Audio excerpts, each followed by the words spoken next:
want to achieve within this 1 year to the general election come the year 2027. And while at it, encourage them to be selfish. They should choose themselves. They have an opportunity. This opportunity is not going to come twice. To choose themselves so that they vote a member of parliament that, number one, understands their issues. Number two, a member of parliament that is keen on championing those issues. And lastly, a member of parliament that is keen on working with others so that he can realize development and realize progress for this community. All right. You do not want to be thrown into a political fight between two people on the top, the president and his former deputy. That should not be any of your concern, because we just need to relook at the methali that fahari wawili wakiumia wakipigana nyasi ndio umia. Yeah. We just need to relook at that methali to inform our political decisions now. Okay. So that hata fahari yao wawili wakipigana waje wapigane ni shauri yao, lakini sisi nyasi tusiumie. Yes. Thank you so much. Shadrack Komboy and of course Kimani Mwangi, much appreciated for your time here on the show as we try to make sense of exactly what is happening in the country as far and this coverage of the by-elections that is in all KALOU. All right, that does it for me here on the program. Up next is David Kagina with this panel with the continued coverage here on K24 and Kameme TV of the all KALOU by-elections. Like we said, it is a wall-to-wall coverage until we finish the last vote and the counting starts. We'll still be here to bring you up to speed with the same. Do have yourselves a lovely morning and of course enjoy the rest of your programming here on K24 and Kameme TV with the by-election coverage.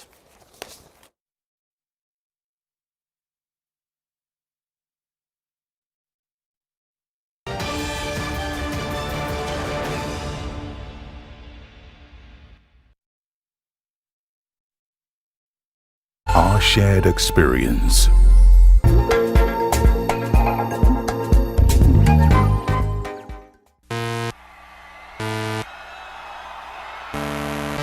Our vibe, our music, our stars, all on one channel. The world is mine, near get back. Don't mess with my stack, the gauge is right. From trending shows to the hottest hits, K24TV is our home for non-stop entertainment. What if when me say step out, me did a step back? Catch the energy, live the fun, and join the rhythm. Turn up the volume on the new K24TV. K24TV is your home for non-stop entertainment.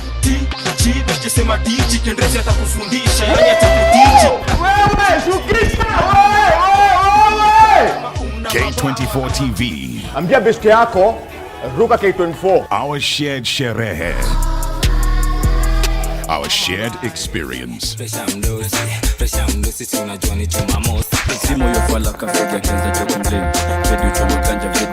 talk about them sing like the one cockatoo, and the one we sell a shopper couldn't me. Some talk about them sing like the one cockatoo, and the one we sell a shopper couldn't me. Cause this a tea to act to anger, I may not have no time to hide. This a tea to act to anger, I may not mix in a dirty. K24TV, our shared experience.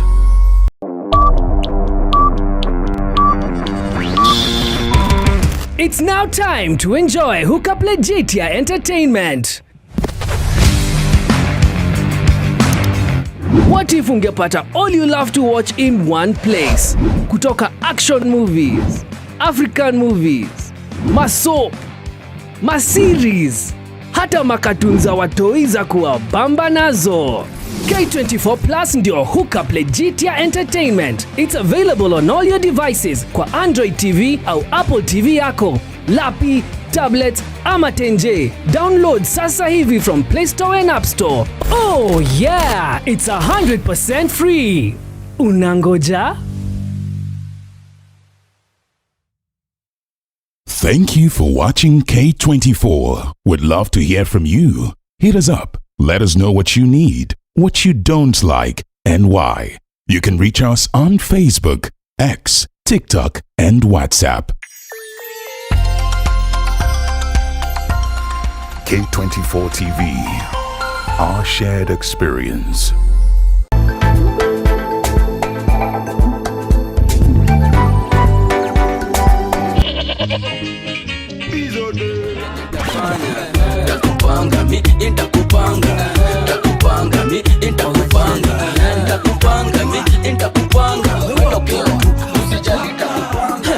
Ikibamba sana basi pull it up. Select a cheza doba once from the top. Ananita master ama daddy, nilizaliwa na hii.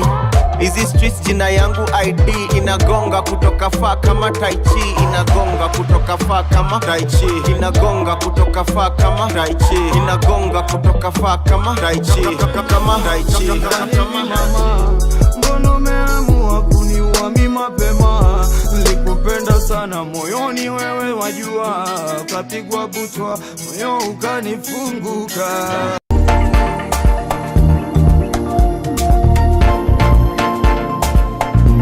K24TV, our shared experience. Why wait for fun? K24.digital brings you 24/7 entertainment. From the pitch to the playlist, from celebrity gossip to the memes you love. We're not just news, we're your non-stop ticket to everything cool and trending. So get in the know. K24.digital. Follow the buzz 247. This July, get ready for stories that will make your heart race. From love and passion to secrets and lies that can ruin everything. Catch the sizzling episodes of Sins and Roses at 4 p.m, Domenica Monteiro at 5 p.m, Be My Sunshine at 6 p.m, and Avenida Brazil at 7 p.m, Central African Time. Only on Novelas Plus. Desire that burns, secrets that twist, and love that conquers all. K24TV brings you the best in drama and romance straight to your living room. Emotions come alive on K24TV, our shared experience. Indulge in that moment. With every spoonful of Delamere real fruit yogurt. K24TV, our shared experience.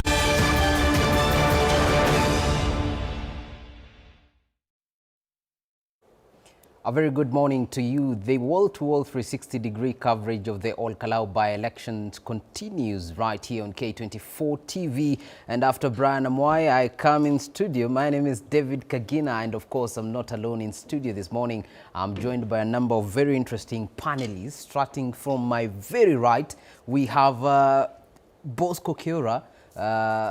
Joining us right there is a governance expert. Right at the middle, our only lady this morning, Ruth Kenyanjui, a governance and economic expert. We are also joined by Marcus Agenga, who is the program's coordinator at the Elections Observers Group, ELOG, Observation Group, ELOG, who will be joining us to help us just have a look and follow the proceedings as they are unfolding currently in All KALOU constituency, where we are expecting to be having 74,480 voters giving, or rather having their say on the ballot today as to whom will become their next member of parliament. And probably just to start us off, yesterday, ELOG did release a pre-election report, and in it were some very interesting findings, including allegations of bribery. There was also an interesting part to it, which we'll be discussing this morning. They found out that part of those who were receiving the bribes mostly were women aged between the age of 25 and 40, as well as youth between the age of 20 and 35. That will speak to the direction the country is taking, even as the Gen Z is also being perceived, and the youth in that bracket being perceived to be the new demographic that will change the direction of politics in this country. But starting with you, Marcus, other than voter bribery, we have had concerns of violence and police use in that direction. So I'm curious, what more was in that report, even as we kick off this morning? Thank you very much, David, and I'm glad to be part of this discussion on KALOU. So as you said rightly, yesterday we released a pre-election statement regarding the by-elections, and I've carried it here with me just in case I need to refer. But we had very interesting observations that we've made for the last couple of months, right until the end of the campaign period.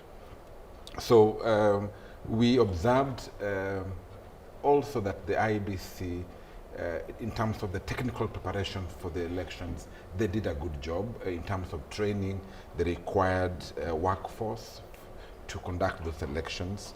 But also we spoke to the political party activities, and especially the campaign financing, where we, as you've said, our observers were able to document allegations or attempts by political parties or independent candidates to purchase national IDs from members of the public, particularly in Mirangine and Karau wards.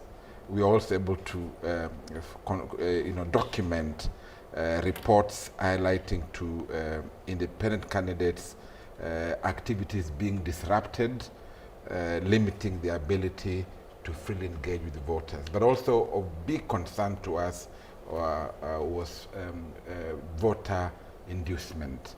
And of course, we saw a number of new development projects being initiated during the campaign period, and we have a big reservation on that. Of course, there are issues around distribution of food items. 86% of our reports indicated that a number of such items were being distributed. So it was a big concern to ELOG. And of course, you talked about, yesterday we spoke about a number of candidates giving up to 5,000 shillings during these campaigns, including gas cylinders. And of course, if you remember, locally they call it 330 meetings, where 1,000 shillings, you are divided into 3 groups, you're given 1,000 shillings, and then you divide it into 330. So they're called the 330 meetings, were also documented. Yeah. All right, Ruth, when you hear the numbers being given here, the inducements and goodies for the people of KALOU, how do you sit with that? It's really interesting, and for a fact we have to just learn that politics first is never fair. Campaigns are never fair. It's like pitching. Sometimes the best person to pitch might not be the one to be awarded. And that we have to have at the back of our mind. I'm just listening to the age group that ELOG have come with, and it's really interesting, and it will take us back again to then our economic aspect of where we are coming from. Why that age group? Because number one, they're the most active. Yeah, women and children, women and young people are the people looking for work. These are young people. Actually, the big percentage is 35 and below who are youth, but unemployed. Remember, this is a rural setup. Many people are even asking, where is KALOU in the first place? Because campaigns have never been seen as so much exposed as they are right now. And also the amount that is at play. I'm just sitting here, I'm thinking, if the economic aspect of KALOU does not change by today, which is the end of the election, then I think the people on the ground will have really, if they will not have improved themselves economically, there is nowhere else they are going to get that money in the next few. So there is a lot that really needs to be put in place. However, there is still, you can tell there is desperation of the gaps that maybe have not been filled before. Unemployment, the rural setup. What is it for the people, especially who are energetic, who are going out for the campaign, but don't have something, but they are ruled, and they go to all parties. You saw somebody wearing 2 caps that, campaign, ikikuja, I wear this one, then when this other one comes, then I wear this one. However, as a people, as Kenyan, we have also to be aware that it is never a fair game. politics will not be a fair game. Does life end after that, even at the end of today, as they conclude that? So we have to be ready There's no need for really hard stance and being really a hardliner as much as, because anything can happen. And you see, the government of the day is at play, and also the opposition is there. Where can we be able to strike a good balance? And once we balance that as a people, then we'll be safe, so that we are not so much focused into a certain direction. And that is politics for you in this country. All right, speak of unfairness, Bosco, we have at least 9 people who are aspiring to be members of parliament in Ol Kalou, but most of us are just talking about 2. Well, thank you so much for the invitation and that question. First, I would like to say, as my sister said, politics is unfair, generally. And it's unfair, and before I even talk about the unfairness, I've heard what my brother Marcus has talked about the report they gave yesterday. To me, with a lot of, with all due respect, it's unfair for them to have given such a report pre-elections, because most of the election observation I've seen all over, they normally give pre and post. Where do you see his report? Could be biased. Someone could read bias in the aspect of there's nothing positive he has talked about IEBC, about any positive thing being done on the ground. So what he has talked about, most of the things he has talked are valid. That there's bribery, there's this and that. However, someone could read something different. To whose information, to whose benefit is information to? How does it change the voting on the ground? Does the information he has given influence the voters? Does it bring fear? Does it persuade the voter? Does it make them feel why vote after all? You know.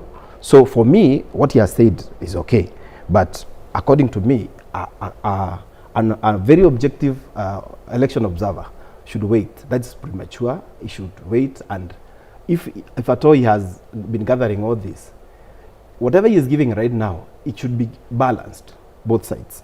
He has talked about the negatives only, the things that are happening on the ground. IEBC has done some good job there. The government has done some good job of providing security. We have seen the turnout right now. It's over 50% right now, you can see. This is one of the by-elections we have seen. People have really come out in large numbers. We hope they will be this way by the end of the day. But as we speak about that, today is 15th of July. That reminds me of what happens in 15th of July, 2021. This is a coincidence, Kiambaa by-election.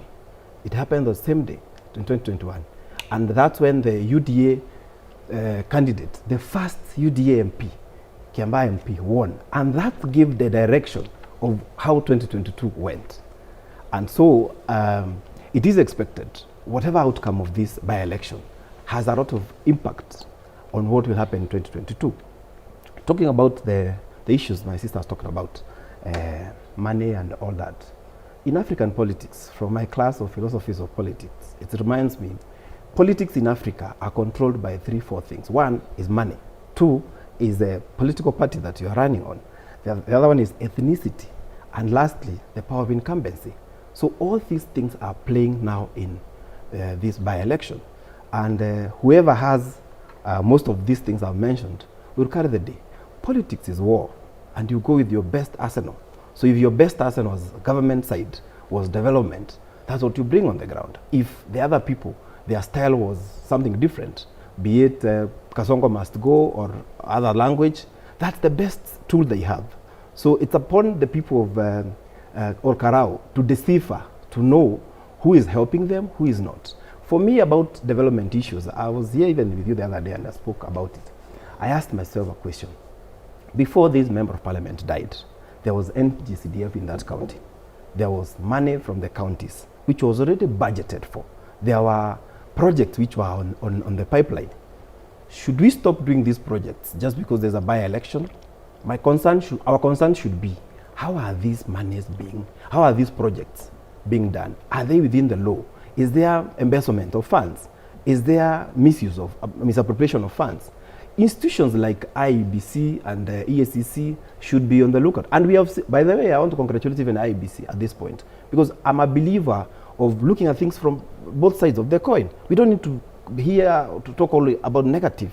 IEBC have done a great job, because if they don't do what they have done in terms of punishing people who are spreading hate speech and all these kind of things, we will have anarchy in 2027. So as we move to 2027, while we complain about bribery and all this, I saw IEBC the other day, they have put out a notice for people to take memorandum about the campaign financing. I think it's a great opportunity for us as Kenyans and as voters to take our views, so that even the formula they brought out the other day, which is said to have considered the mass area and the population, to incorporate other parameters or other factors that would influence whatever formula they come out with. So when we want to, and especially as she talked about Gen Z, one way of protecting Gen Z to be able to have fairness in these campaigns is to have a watertight campaign financing tool, whereby even the amounts that we are talking about have been agreed across the board, you know, and it's bringing fairness on the table.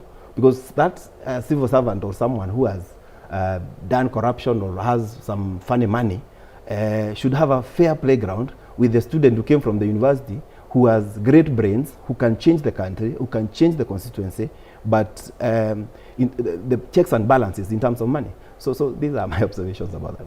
All right.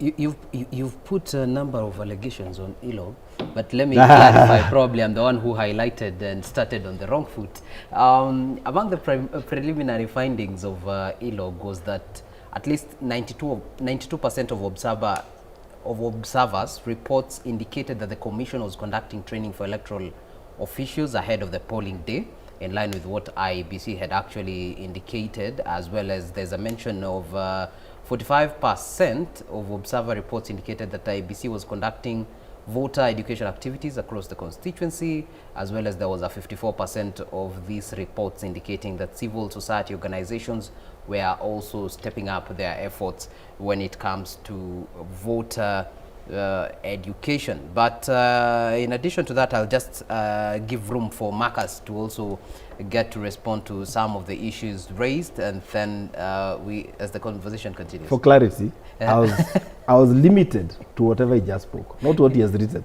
or what he read out. Whatever he has just spoken were only the issues I raised.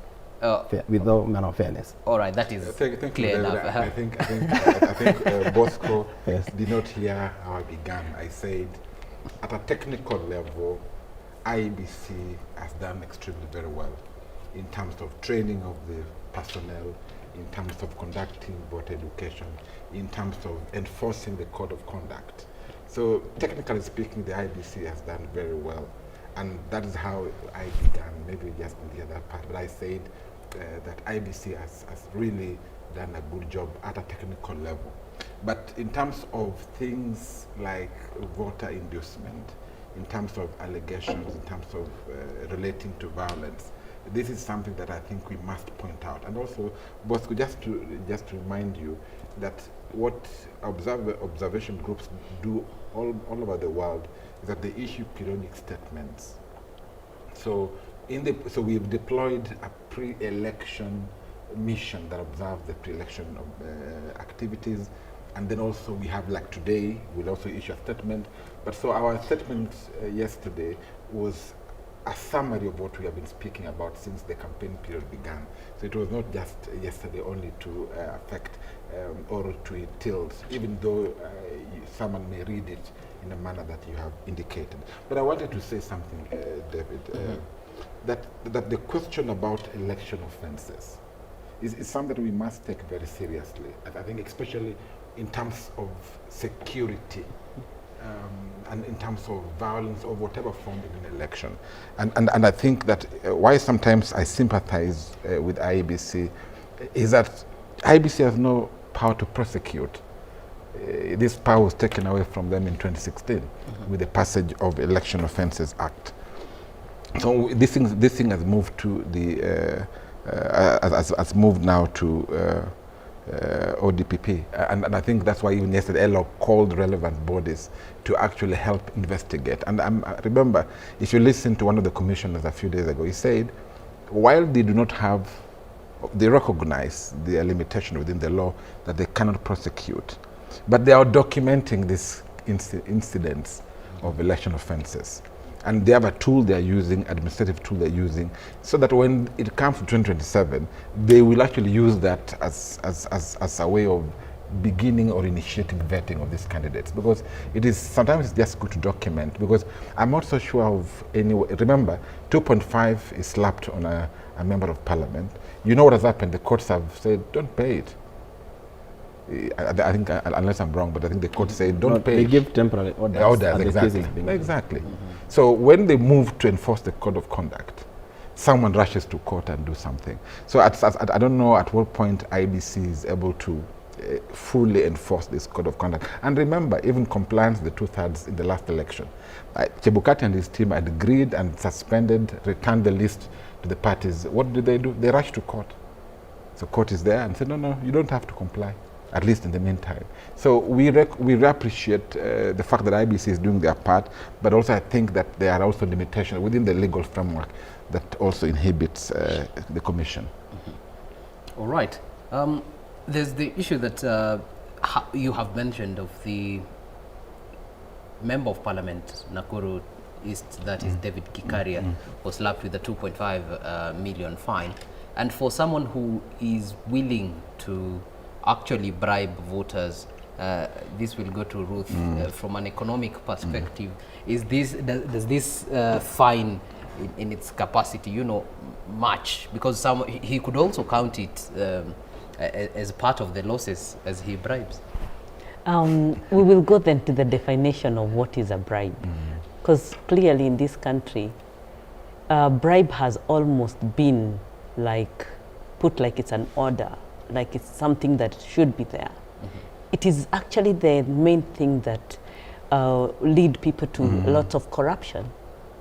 And from both divide, then we can go and ask, is all the campaign even necessary, or is it a matter of bribery? Is a campaign fair? Is the development agenda fair compared to other constituencies countrywide? Yeah, what is so special about KALOU? I'm just listening to the two gentlemen talk about IBC and how IBC has really done very well. But how can they do very well in a job that they're supposed to be doing? We forget that public services are supposed to be given, so that whenever they are given, we are almost congratulating the public service for doing whatever they're supposed to be doing. It's just that they have done, it's their job. You are not congratulated for being here, Kagina, and moderating this panel. You are doing what you're supposed to be doing.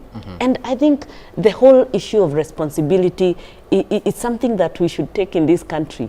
You're not congratulated for doing what you are rightfully supposed to be doing for the people of this country. Whether you are vying, whether you are the member of parliament, and I don't know even what the member of parliament from Nakuru had gone to KALOU to even warrant all this fine.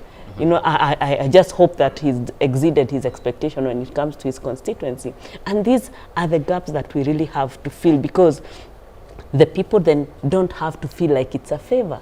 The developmental agenda that is going on in KALOU is supposed to be going on. Is it going to stop? Are the trucks that we had that were taken there to do a few things going to be withdrawn?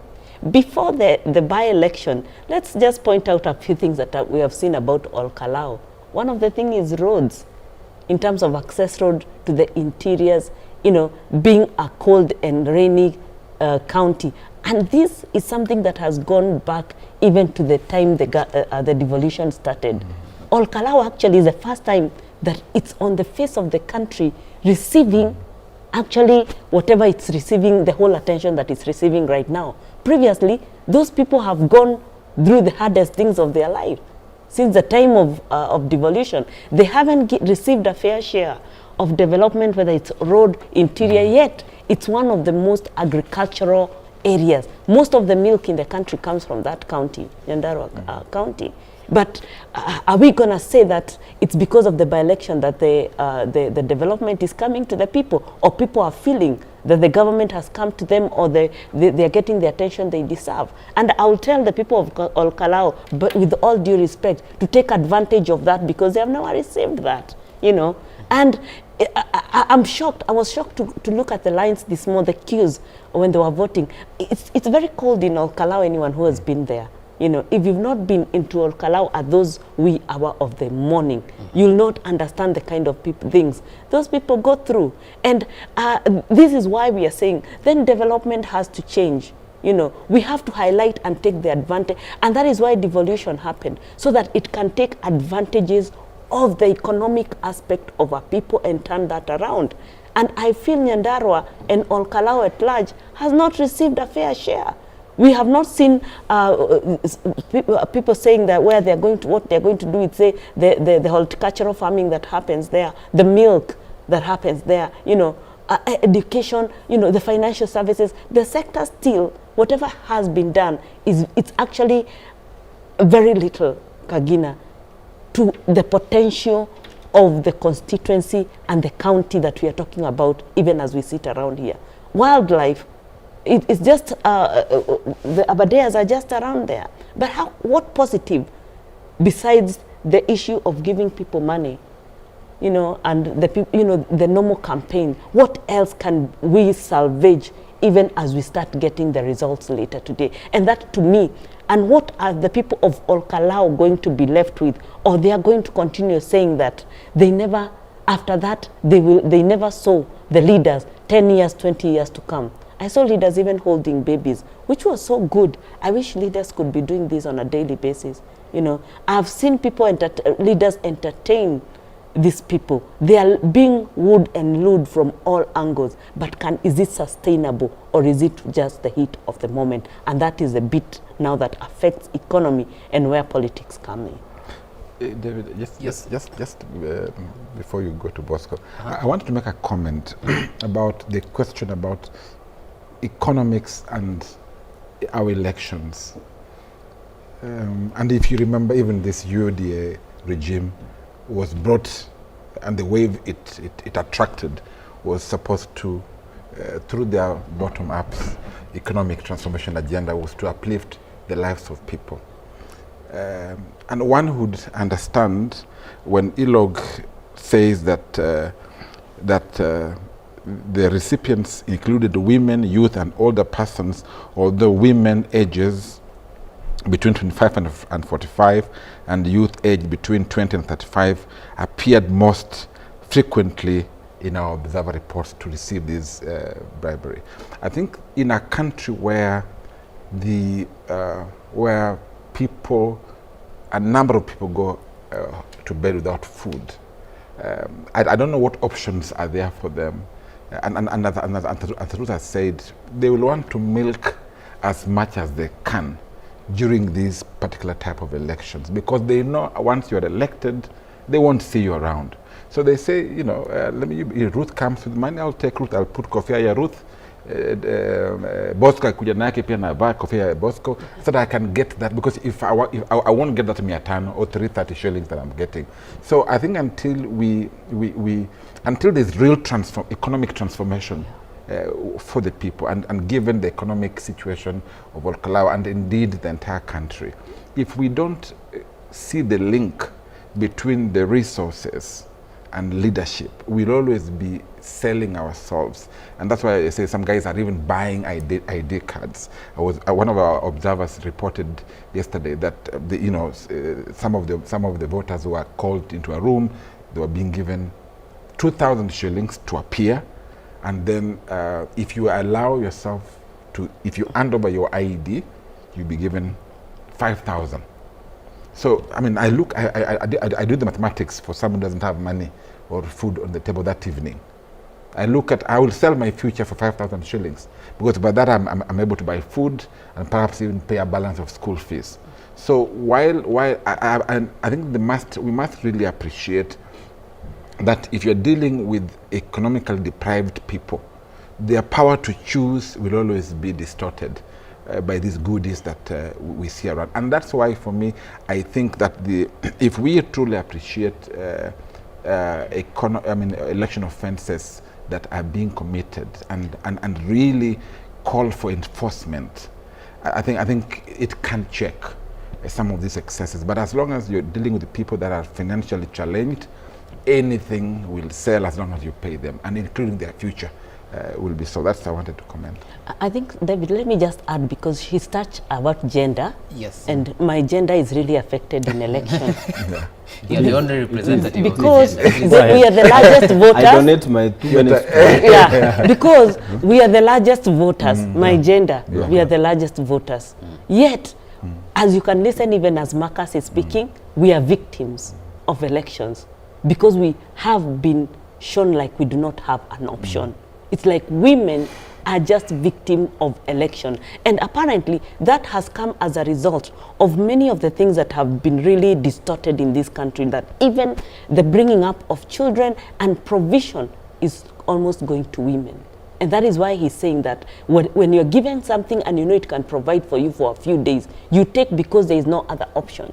And this being a Mount Kenya county, remember we cannot rule out things like alcoholism and the wave that takes young men.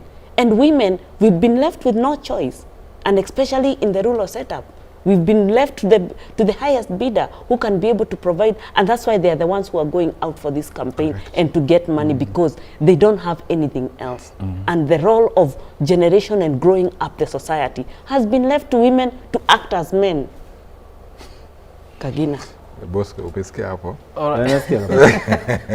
Yeah, but it is a fact what she's saying. Yes. Because we have a society, before I even go to other issues, we have a society that has, maybe we have somehow eroded our values.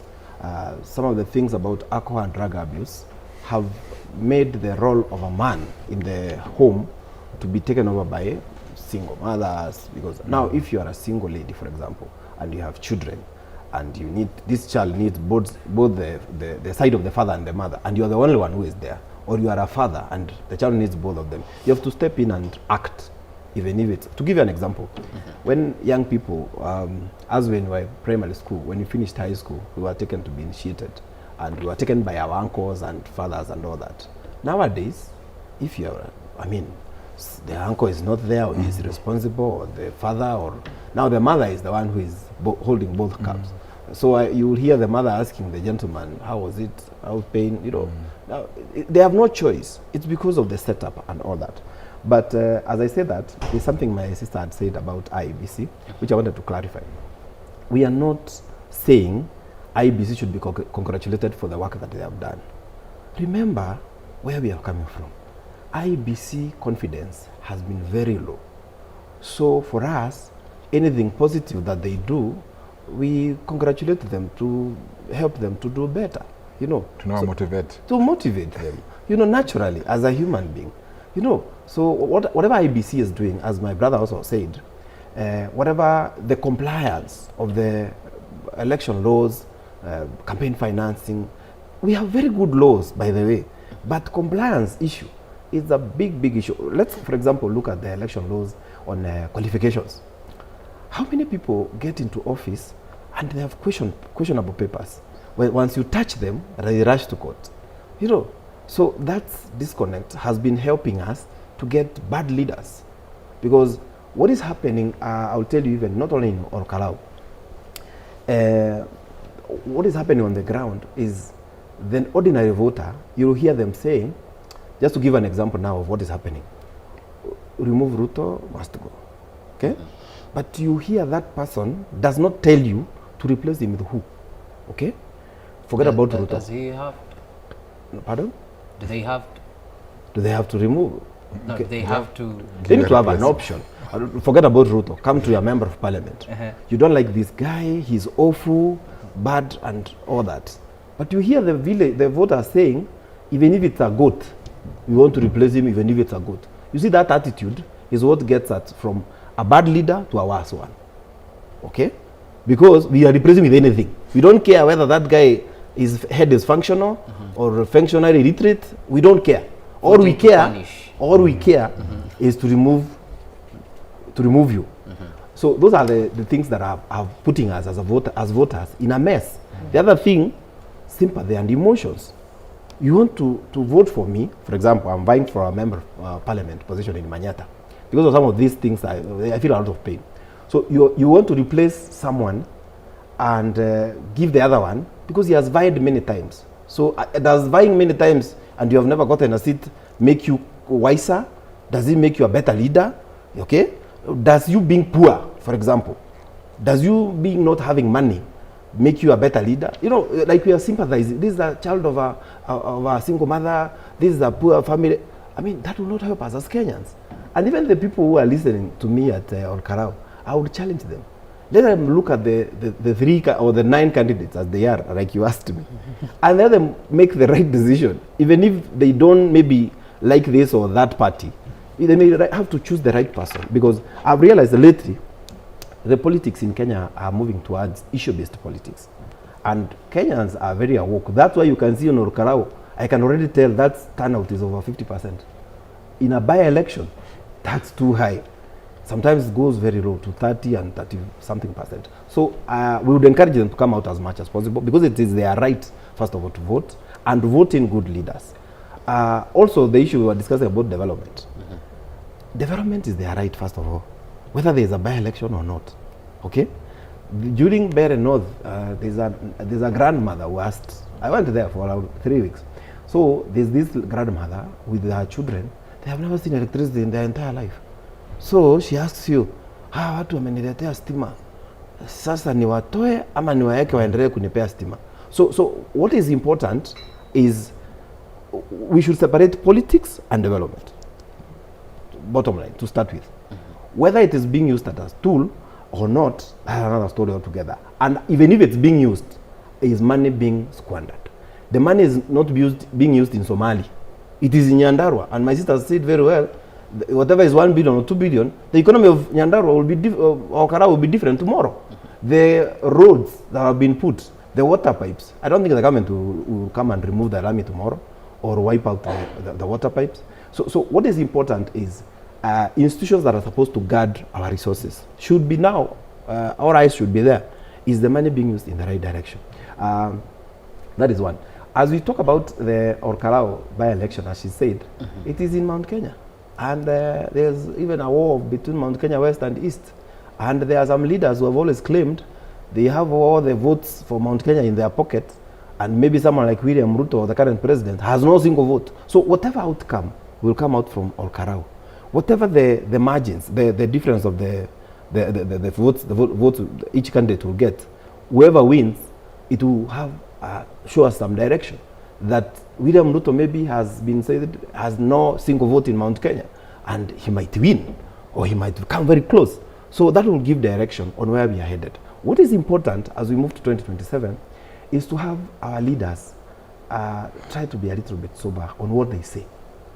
Because whatever we speak as leaders and we have followers who look up to us, gives them direction, gives them, I mean, if you are told there are some, whether it's true or not, there are some cabinet secretaries who went there, did some funny things, and it's being said by a presidential hopeful candidate. What do you expect of that voter or that supporter of that leader? They expect is truth. Whether it's true or not, whether it's propaganda or not, that will persuade voters also in one way or the other, and even our children. Imagine a CS who has a child and who was there. So that child or girl or boy is asking, Daddy, did you actually do that? You know, the things we are saying should also, we should be careful. In as much as we want leadership positions, let us measure what we are talking about. So my point is, as we move to 2027, be it violence is violence, whether it's coming from pro-government aspirants or candidates, or the other side, it is violence. Because, by the way, sometimes accident or things happen until you go there and find out, oh, it was my cousin. You know, no Kenyan should die out of violence from what is happening. And I congratulate the government, by the way. People may be complaining about their 1,000 cops, but look at the peace that it's there. People have been staying at night. People were not even moving in KALOU. There were a lot of chaos here and there. So every Kenyan, including the ones who are listening and us who are here, everyone wants a peaceful by-election in KALOU. All right, we'll be coming to the issue of violence and peace, including the number of police officers that have been sent there. But for now, allow me to engage you from a political perspective. I'd love to understand. The same as Ruth and Marcus here have raised, you'd find someone wears one cap in the morning, wako UDA, they receive whatever they are receiving, jioni they are probably Jubilee or DCP, and they receive whatever they are receiving, and so on, and the game continues. What goes on behind the mind of the politician who knows the person wearing my cap right now was probably wearing a different one in the morning and will probably be wearing a very different one in the evening, yet they still go ahead and give the incentives? Voter bribery is wrong, is bad, and it will not help us as a country. However, as I said, there are things I mentioned that control our politics. I talked about ethnicity, political party, power of incumbency. The power of incumbency now is what you're seeing, maybe the government bringing developments and this kind of things. Because now when they come to the area, you may not be able to draw a line that this is a CS who is coming to launch a project or to see a project or otherwise. So now when you think about this candidates who is giving bribe, to them I think it's a gamble, first of all. Because, as you have rightly said, he's giving the same guy, and he is aware the same guy, he saw him even somewhere yesterday. So he's trying to give a gamble, and whether this guy gets the money and I persuade him using the money, what they don't know, politicians don't know, that person who is taking money from each and every place, he knows who to vote for, by the way, at the end of the day. That voter knows. And though now the problem is the society setup we are having of maybe we have so many people who are poor, and now the politicians want to take advantage of that poverty. You have seen areas that has been said the politicians want these people to remain poor as they can be, so that we control them. Otherwise, if you have in places like Europe, I used to work in the European Parliament in Brussels, and I've interacted with politics in Belgium, Italy, and things like that. What we are doing here is like we're in a confusion state in terms of politics. There, what are they called? The posters are put in one billboard, one place. There's posters. If you want to do meetings, you do town hall. No bribery, nothing like that. So while we appreciate where we are and where we want to go as a democracy, there's where we are today, because you can't compare obviously from where we have come from. But a lot needs to be done. As we had said, as my brother had said about civic education, how to train the politicians themselves, to train even the voters, the people who are the agents who will be taking care of the elections. I think these are some of the things that will help us as a country to help us as we move forward.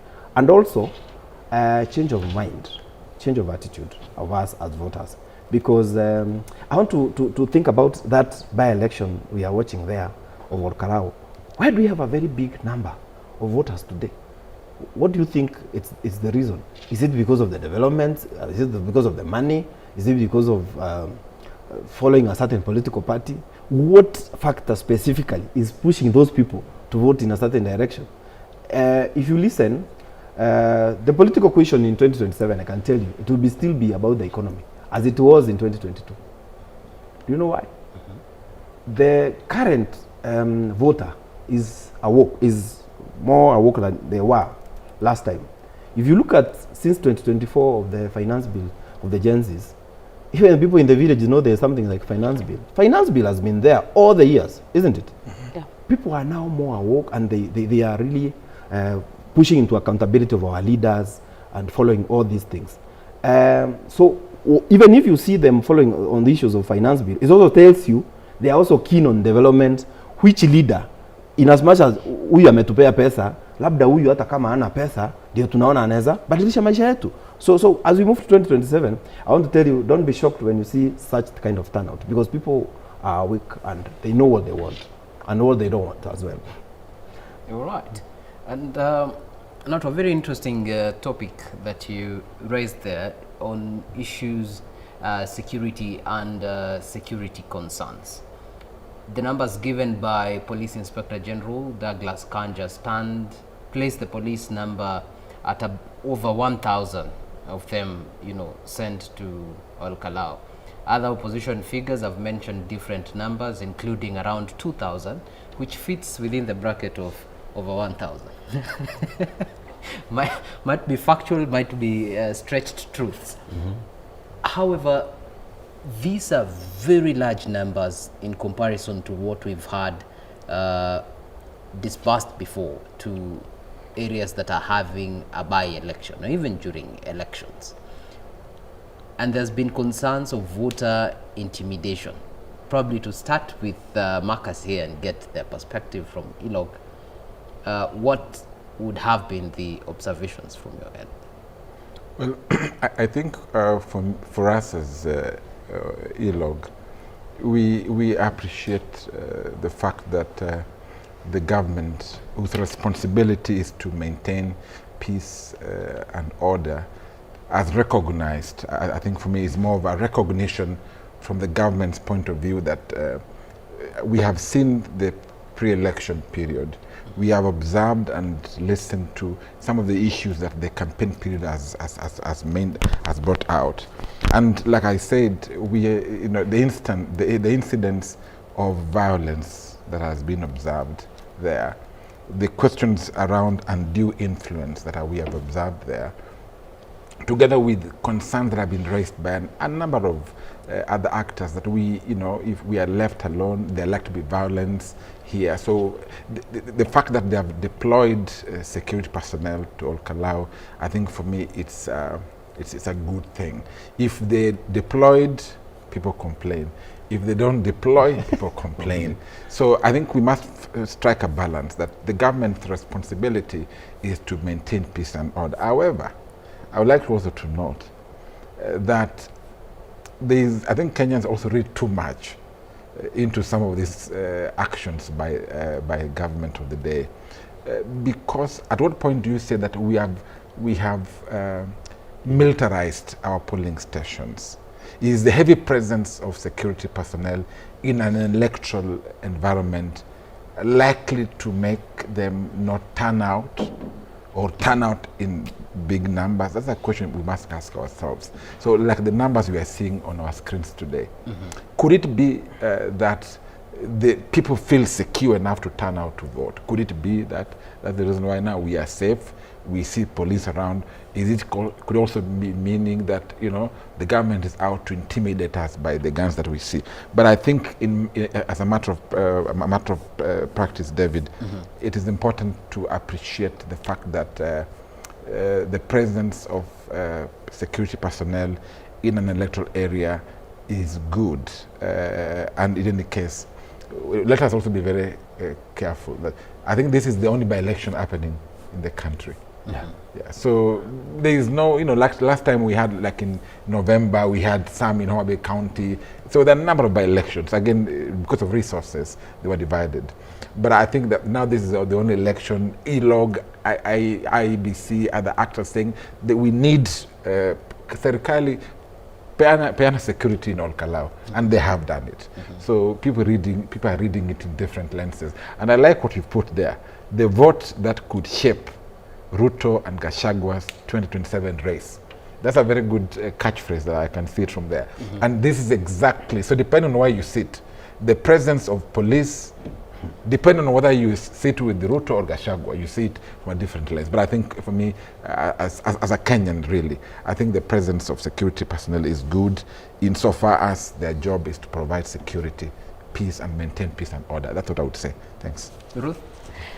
It's really interesting because first, the country has to come out of this euphoria of elections, because it's like everyone is in KALOU for the last 2 weeks, We really have to come to an end of that. And of course, yes, deployment of police is a good thing to ensure that it comes to an end. And actually, to ensure even the voter protection is there, and to ensure that observers like him can be able to tell whether the election was free and fair. So some of those things are good. More so because we've seen legislators previously saying that they were attacked, they were, to avoid all those attack shenanigans and things that weren't looking so good the last 1 week. So I think the deployment of police will be able to curb some of those things that we've seen the last few days. But more so, we have seen a lot of camping of the whole country has been camping in KALOU, So I think it's high time people also go back to work. You know, we cannot, we have to end this. I like something that Bosco said about coincidence. And one of the things that we can see the interest, the enforcement of police and everyone being, it's because it can be a game changer. And of course, right now, we all know it's a two-horse race. Yeah. And the way that things look right now, as you can see, it can swing either way. It's 50-50. It can be 50-50 if, you know, because you can tell the strength of the constituency right now to prove political, being the kingpin, you know, of the way the politics is going to go going forward. So with that in mind, I think the security bit brings a lot of sobriety. However, I hope that whatever we are seeing right now is going to continue till the end of the day, until the wee hours of the night. You know, I went somewhere and people were speaking about public participation. And they said public participation, they would sit and be allowed to wait until around 7 p.m., 8 p.m., and it will start around 9 p.m. and my gender will have to go home because they cannot wait any longer, you know, and they are the most.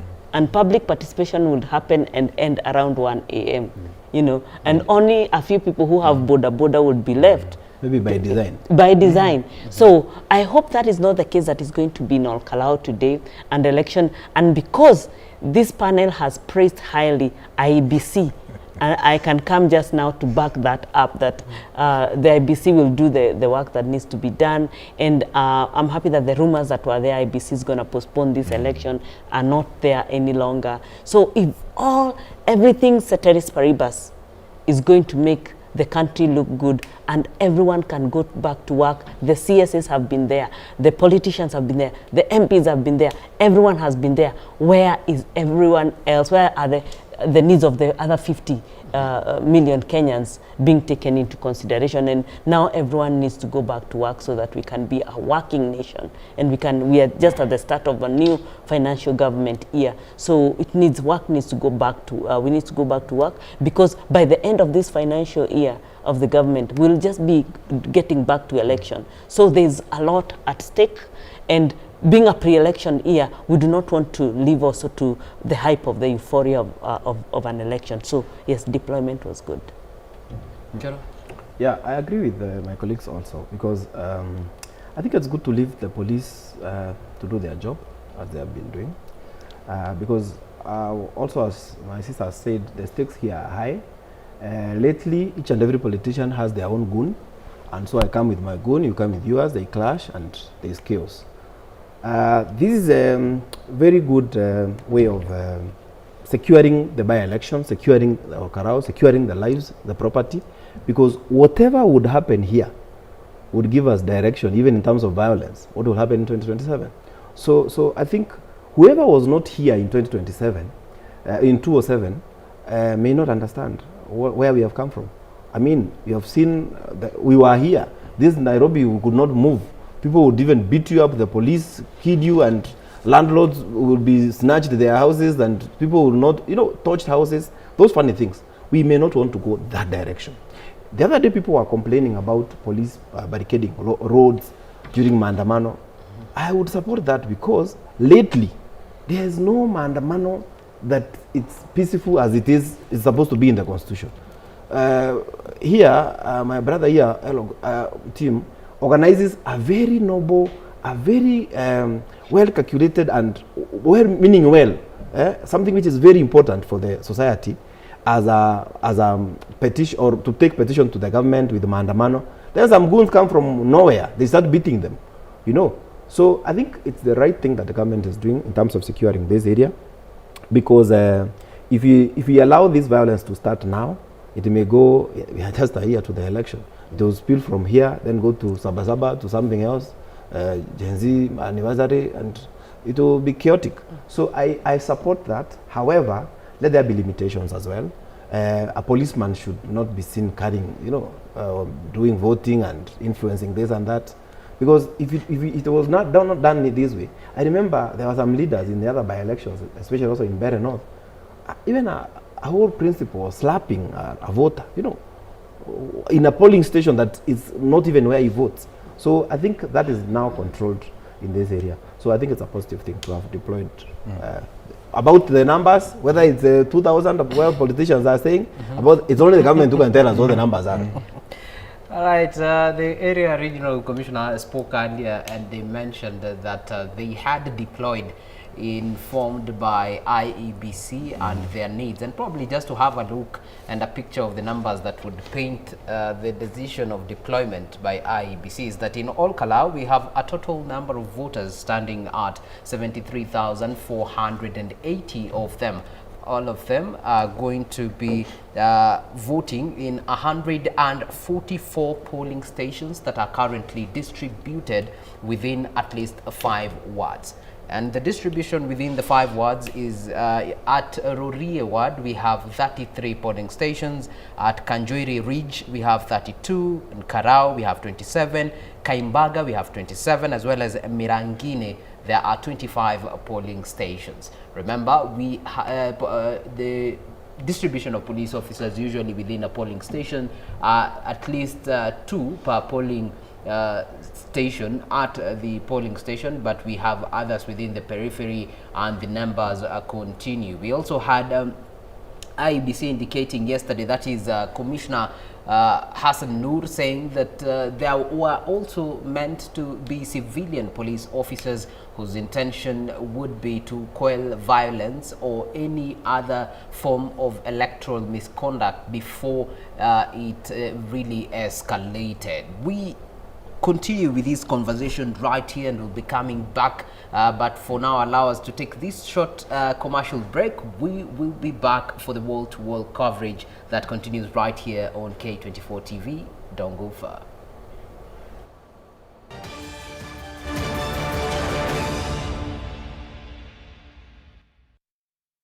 K24TV, our shared experience.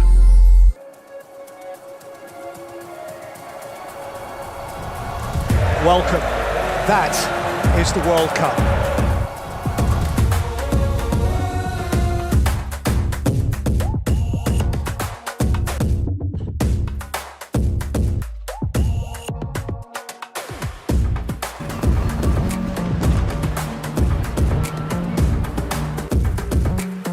Could be a chance here. Goes for the return. It's Neymar!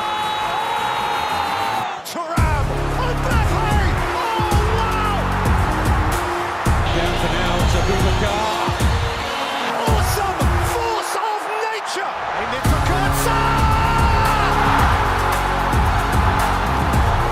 fabulous strike, the world champions.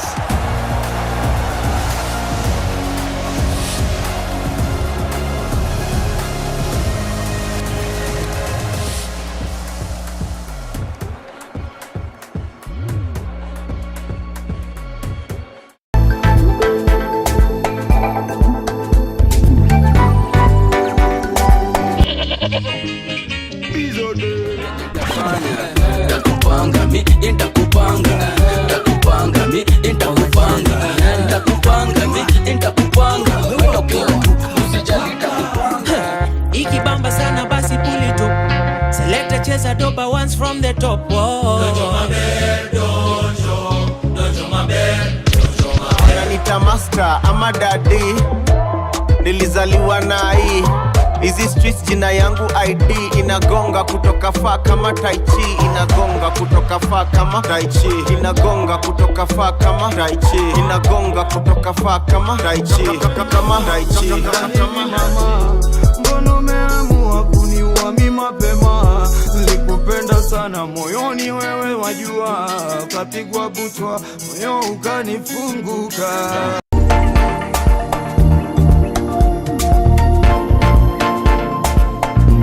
K24TV, our shared experience.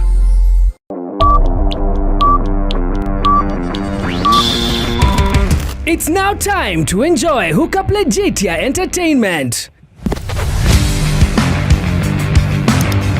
What if ungepata all you love to watch in one place?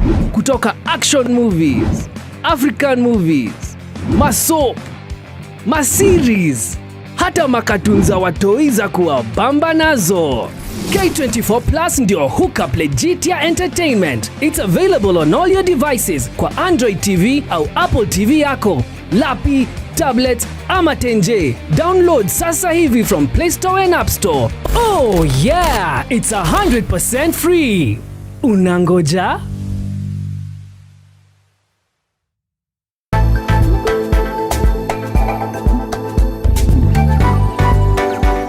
Words have power. Hospitali hakuna madawa yet politician ana tablets anapeleka bibi for a treat. So you join the dots, allow ya dukuduku. Verses have rhythm. Kwa street mi wanatumia mbinu zote literally kuwa rich, na kwa poetry mi wanatumia mbinu zote literally kuwa rich. Stories have a voice.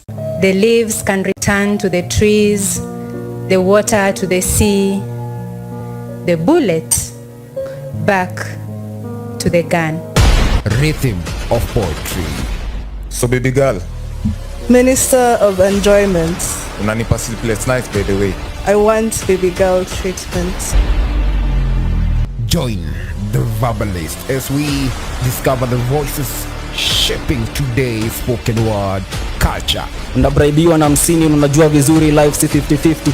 Mama mboga kuna beef for 7 days amesukuma wiki. Every Saturday from 6:30 p.m. to 7 p.m. only on K24 TV, our shared experience. As you wait for your call to be picked, here is today's inspirational quote. Life is a roller coaster, full of good days and bad experiences. We must learn to accept finite disappointments, but never lose infinite hope. Ili kuset never lose hope kama skiza tune yako, dial *811*628#. This July, get ready for stories that will make your heart race. From love and passion to secrets and lies that can ruin everything. Catch the sizzling episodes of Sins and Roses at 4 p.m, Domenica Monteiro at 5 p.m, Be My Sunshine at 6 p.m, and Avenida Brazil at 7 p.m, Central African Time. Only on Novelas Plus.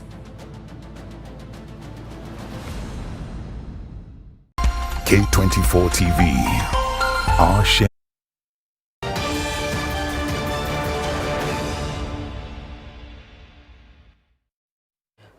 Welcome back, and in case you're just joining us, the live conversations and the coverage of the All Kalau by-elections continue right here on K24 TV. We have a total of 9 candidates vying to be the next member of parliament representing the residents from All Kalau. However, we have a number of them that have been taking the lead, especially in the national conversations. That is the UDA candidate, Samuel Mushina Nyaga, as well as the DCP-backed candidate, that is Sami Kamau Ngodho. And on the periphery is Wilson Kegwa of Jubilee. All the three desiring, as well as we also have Timothy Kamau here from the People's Renaissance Movement. All of these indicating their interest in becoming the next member of parliament for the 73,480 voters of All Kalau constituency. The campaign period is over, and today is the D-Day. The voters get their say. Everyone has tried to woo them and pull to their side, but today they tell us what they actually and who they have settled on. The conversation and the coverage continues live here on K24 TV. And right before we went for that break, we were here having the conversation on the situation on security as it is currently unfolding and has been unfolding in the recent past. And just to mention a number of incidents that we have here, also reflected in the ILOG pre-election report, is that there have been a number of attacks on different political factions. I will go with part of what is in the report and part of what is outside the scope of the report. However, we have an attack on DCP, members and representatives that happens on 1st of July. On 9th of July, we also have a campaign team by the same party attacked. And on July 11th, we have a truck of theirs that was a sound car, a lorry, that was also attacked by people who were armed but in civilian, not known whether it is those of the security agencies or goons, yet to be established. We also had the Linda Mwananchi group that took their meetings to Nyahururu, and while they were there, they were attacked by goons, and one person, actually the driver to Muranga, Senator Irongo Kangata, was shot in the chest. On 13th, that is the most recent event, we had Kanini Kega, Yala MP, saying that he was attacked. We had a vehicle of his as the aftermath of what had been stoned to the very core. He would later record a video from the residence of one of the people in KALOU, and he would say that he was running for his life after armed men were actually chasing him. Now, Marcus, these and the incidents observed by ILOG, has action actually been taken? Well, I think the first action that we saw is the Electoral Code of Conduct committee finding the MP 2.5, which was administrative. But remember, like I said, when these incidents are documented, they remain allegations and they must be investigated. And so you have the ODPP, EACC or NCIC, then move to action to investigate them because they are criminal in nature. So as far as I'm concerned, I have not had any report in terms of whether they have finalized investigations and anyone taken to court. So that, for me, I don't think that has happened. We documented this incident. We have even mentioned in our report examples of where these things happened. And for as far as I'm concerned, it's now in terms of actioning. ODPP should now come to play, investigate these things, and bring to book the culprits. That's what I would say. All right. Ruth? David, I really believe in the intelligence of this country. Apparently, I really do believe in the structures that we have in place, especially when it comes to order, when it comes to the rule of law. There are things that I really am confident, and one of those is our intelligence level as a country. So I believe, beside the investigation that Marcus is talking about, I'm sure by the time people are coming out gun blazed, we already had the insecurity issues that were happening in Nairobi, in Ruaka area, and I think other areas. We had those gunmen were shot the following day in some very different places from where they stole. Do you remember those stories? Then I was like, what? How are they able to identify a gun person from Ruaka and shot them at Joska? That is how high our intelligence is. That is how smart the people behind the intelligence in this country are. Let no one lie to you. So when we come to the ground, believe you me, whatever is happening on the ground in KALOU are things, whether it's by goons or by otherwise, it's something that can be sorted out, because who comes out with a gun and blazes it out towards I believe maybe because there are issues that have been reported, they are going to be taken through the rule of law. But I can tell you, I believe in the intelligence of this country. Leave alone in the intelligence of this country. I believe in the intelligence of people of Kenya. Yeah, starting with the Gen Zs is what Bosco was saying. People are informed. People have information. Our IQ level as a country is all up there. We are bright people. I mean, people in this country are bright. So when it comes now to that level, maybe, and I'm really happy that we have seen it stop, and we can now see the law and order has been put in place. it's a good thing, because I think we cannot allow anything of such nature to spill over to the pre-election period between now and 2027, which is almost like a year. It's actually a year between now and the next election. We cannot allow to go that direction as a country. Why? Because when we go that level, then we'll be destabilizing this country economically and otherwise, you know. And when, remember, David, I've always told you that 80% of people in this country are MSMEs. There are people who are really looking for their daily bread, people who are focused to do their own thing. We cannot afford a disruption. And I'm happy that today we have seen that the law and order is being into place. But maybe the thin line right now is now, we say that now we can see uniformed policemen, and maybe there's a thin line between ununiformed policemen. Then there can be a very thin line there between ununiformed people, policemen and goons. There's a very thin line, and I think it needs to be separated so that people can be able to tell that you are in uniform, so you're holding a gun, you're a police person, you're here for law and order. So those things. However, this is campaign. Campaign is campaign, and I normally look at campaigns even corporately.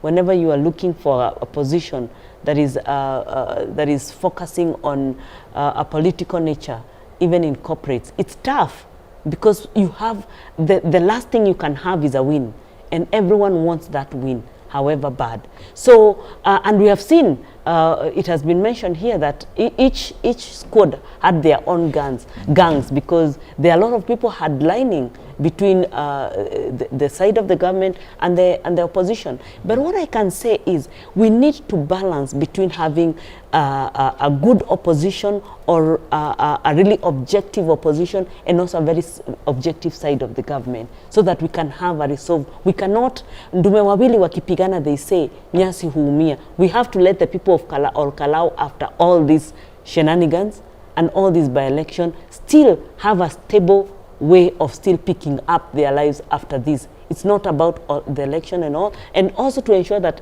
other people in other constituencies are not feeling like the people of KALOU are favored. Right now, these brides look even more competitive than the last one we had. You know, we have to make people feel like a by-election is not making a people better than others. So that big balance, I think, is something we can play, and this country has all, the government has all the enablement to maintain rule of law and order, but still remember they're in that campaign even as they maintain law and order. So it's a very thin line. All right, and the pictures coming to you right now are those of Nyandarua Governor Kiarie Badilisha marching to the polling station, and probably we will be seeing him casting his vote for the day. And the conversation continues, Bosco, when you hear of these attacks and the incidences that we have, and a little bit quiet, maybe there's a lot of action underwater, but quiet from police agencies in response to these specific incidences. You see, without even going further, look at that picture. I just told you, well, each politician has his own people. Let me not call them goons for this sake of discussion, because of what we are seeing now. Assuming that's him and me now, I'm also vying for governor, and I have a similar group behind me. Now we meet, and you see, sometimes voters do not understand me and you, we are friends as politicians. After the rally, we meet somewhere, have nyamachoma, discuss, and I tell you, you know, now this is what causes trouble in our country. I think for beginners, even in such kind of voting, we should discourage politicians moving to the polling stations with such kind of groups, because assuming 3 of the politicians come almost the same time with such kind of goons. But now, as my sister said, I believe and trust in our intelligence in this country, and I want to believe even the number of police deployed there could be part of what they have got from the intelligence. But of importance is, I want to ask myself, if I go to even here, somewhere Angara or somewhere there outside, and I'm a politician, on a whole Tuesday or morning, and I want to start doing some campaigns there. Will I get people to come in my rally? The answer is yes. So I think we should focus as a country. Ask ourselves, who are these people who come to these rallies? Who are these idle people who show up always? Gen Zs have been blamed about this. But they could be part of the people, but you will see even older people and all that in this kind of arrangement or in a rally. So what is important as we move forward as a country is to create as many opportunities as possible for everyone. Because if I am busy in my place of work, for argument's sake, me, I make paints, I manufacture paints. So you cannot find me moving there on a whole Monday or Tuesday being idle. So if we can be able to empower as many young people as possible to have a livelihood, so that, as he said, it doesn't depend on this politician when it's voting time to get 1,000 or 2,000, or then move to the next one to get at least a meal for that day. I mean, so, and I think we are moving on in the right direction. And what is important as we move even towards 2027, let us tone down as leaders on our comments. You know, when you hear a leader saying, wewe Kangata, usiende huko, kukoleta confusion, and he's also part of the opposition, then the day he tells him not to go there, violence erupts. Now, will you be able to tell, is it the government brought police or violence, or is it the one who had spoken who brought his goons to beat Kangata? You know, some funny things that we should stop. Our mouths, as we move to 2027, and even the voters, we should be very keen. And I keep saying, you know, the issue of goonism and how people fight even in a funeral starts like, I've come with my goons and yours. So the moment I speak something against you, Marcus, I say, Marcus, the first statement I make, your goons now come and attack me. And even you don't know what I wanted to say about Marcus, whether good or bad. And voters is the right time. They need to get to the level of getting the mic. I support you, Kagina, but I will tell you as a leader, as a voter, I support you, but the line now you have started taking with that conversation, with that mic, please bring it. You know, the voters themselves, that's the way we are going to secure this country. Because if you allow venom, if you allow people to spew everything the way they are speaking, we will have a very bad state in 2027. And as I say that, propaganda also, you know, saying this, that, as I gave an example of someone saying CS is when they have to do this with cookies, some things which you cannot even speak, you know, cannot say what he said because it stinks. So as a leader, if you're looking yourself to be a presidential leader, can you speak, can you behave like one? Huh? Because now, I'm not speaking only because of only that leader. Even the other ones on this other side, sometimes they say things that you cannot even listen with your kids, you know. So we are very busy telling our kids, don't ban schools, don't do this. Yet what we are showing them as examples is melee, is vulgar language, is, you know. So we need some direction as a country. And most importantly is create as much opportunities as possible for our young people. As my sister talked about Gen Zs, I talk about that issue of Gen Zs and taking leadership in this country with a pinch of salt. If Gen Zs believe in themselves so much, why are they not even fielding their own candidate? Look at the Gen Zs in this country. They are all in their own political parties. A Gen Z from Ukambani is in Wiper. A Gen Z from ODM is in, from Kisumu or somewhere, is in, the other one in Mount Kenya or somewhere is in UDA or DCP. Why don't we say, as young people, me, I'm not a Gen Z, I'm slightly older, but I'm just saying, as young people, if we want to change this country, move to a political party and say, you can't put me in a youth league only. I need some space in the neck positions, and not only one position. You know, the youths have the numbers, and they can even leverage on technology to spread the word out there and look for their their colleagues to bring in votes and change this country in terms of leadership, in terms of the way they vote, dictate who will be what, you know.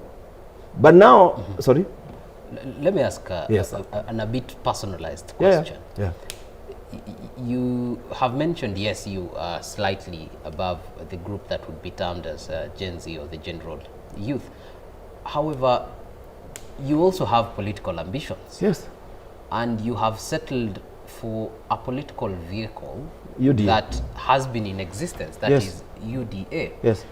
Why then are you of the opinion that for a youth who is vying, they should not pick that vehicle and instead, you know, come up with a formation, as you're putting it. You know how I arrived at that? You guys have always told us you are leaderless, you are tribeless. Then behave that way. If you don't believe in, okay, in this country, every political party belongs to someone or to some tribe. That's a fact. So if I'm calling myself leaderless, why do I need to follow some leader from Kisii? Because I'm a Kisii, okay? Or why do I need to be in a political party following someone and then they're putting me, I don't have even right to speak or say anything, because NEC composition of that party has got only one of our own, a youth member. Does that voice of only one person in that NEC represent us? And bearing in mind we are now calling ourselves 70% of the population, how will that voice, and bearing in mind he is in that NEC, he or she is in that NEC with people who are well loaded, and sometimes people who have the resources, they will dictate where to take you or where to go. So my point is, I have no issues with the Gen Zs, and in fact I've given them examples of leveraging on technology, okay? Leveraging on numbers, leveraging on their capacity, technology, education, and all that, to call out these people who have been praising them, as they say. But as I say that, the reason also I talked about that Gen Z issue is because I think they may need to call Waitane Kamukutano, because you have given some Gen Zs in a platform like this. You have seen them exchanging abusive language. You have seen them addressing someone who is slightly older in a manner that I may never address someone that way. So I think while we want to mentor them, uplift them, and all that, they also need to be slightly organized. That's what I was talking about. So because they have the numbers, let them have their own presidential candidate. Let them have this and that to compete with the old people. Because one thing I've noted with the Gen Z, I've employed them in my workplace. They run away from anything conventional. You tell them, tunafuatanga hivi, tunavaa suti tai, you come on this from 8 to 5, they won't.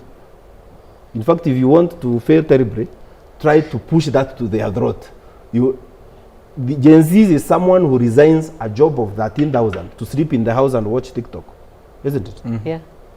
Am I right? Yeah. So, and then they blame us. But and 13,000 is below the minimum wage. There are people even earning 8,000. Because if there are not enough opportunities, Kagena, in this country. Yes. You should be, even if you have a degree, you should be able to humble yourself to the level. When I finished my undergraduate, I was employed at KPLC to cut trees. I know that I had a second class upper division. Yeah? And during that moment is what God brought an opportunity to work at Equity Bank during that time. So we need to humble ourselves to that level, that I'm waiting for that white collar job, and as I wait for that, I can be doing this. Secondly, the tragedy we have, I know I've digressed a little bit, but let me address this issue, because it's the one, that issue is what bringing goons. We have always taught our kids, I want you to finish school. I want you to be number one. I want you to finish school so that you get employed. I think it's the high time we think a bit differently. I heard Didi Nyoro talking about him never ever thinking about being employed. I think if you mean well for our country about industrialization and things like that, we need to condition our children that you may not necessarily get a finance degree to be employed or a biochemistry degree to be employed. You can do that degree and go and start your own company and employ other people. And the pictures coming to you right now are those on the right. You have Nyandarua Governor, that is Kerio Badilisha right there, ahead and preparing to vote. And on the left, you have DCP candidate Sami Kamau Ngodho in the company of the area senator, that is Senator Medho right there, as well as Alice Wahome on the background right there. And back to our conversation, consistently when you mention the issue of that is Jen Kihara right there, who is with Senator Medho. But back to our conversation, every time you refer to violence or voting patterns, there is a reference to this by-election being a reflection of what is expected to be happening in 2027. I'd love to draw your attention to a report that was released earlier this week by the Kofi Annan Foundation on the risk of violence in 2027 general election. And the report, which is the new Electoral Vulnerability Index by the foundation, says Kenya has never gone through a single election cycle without violence.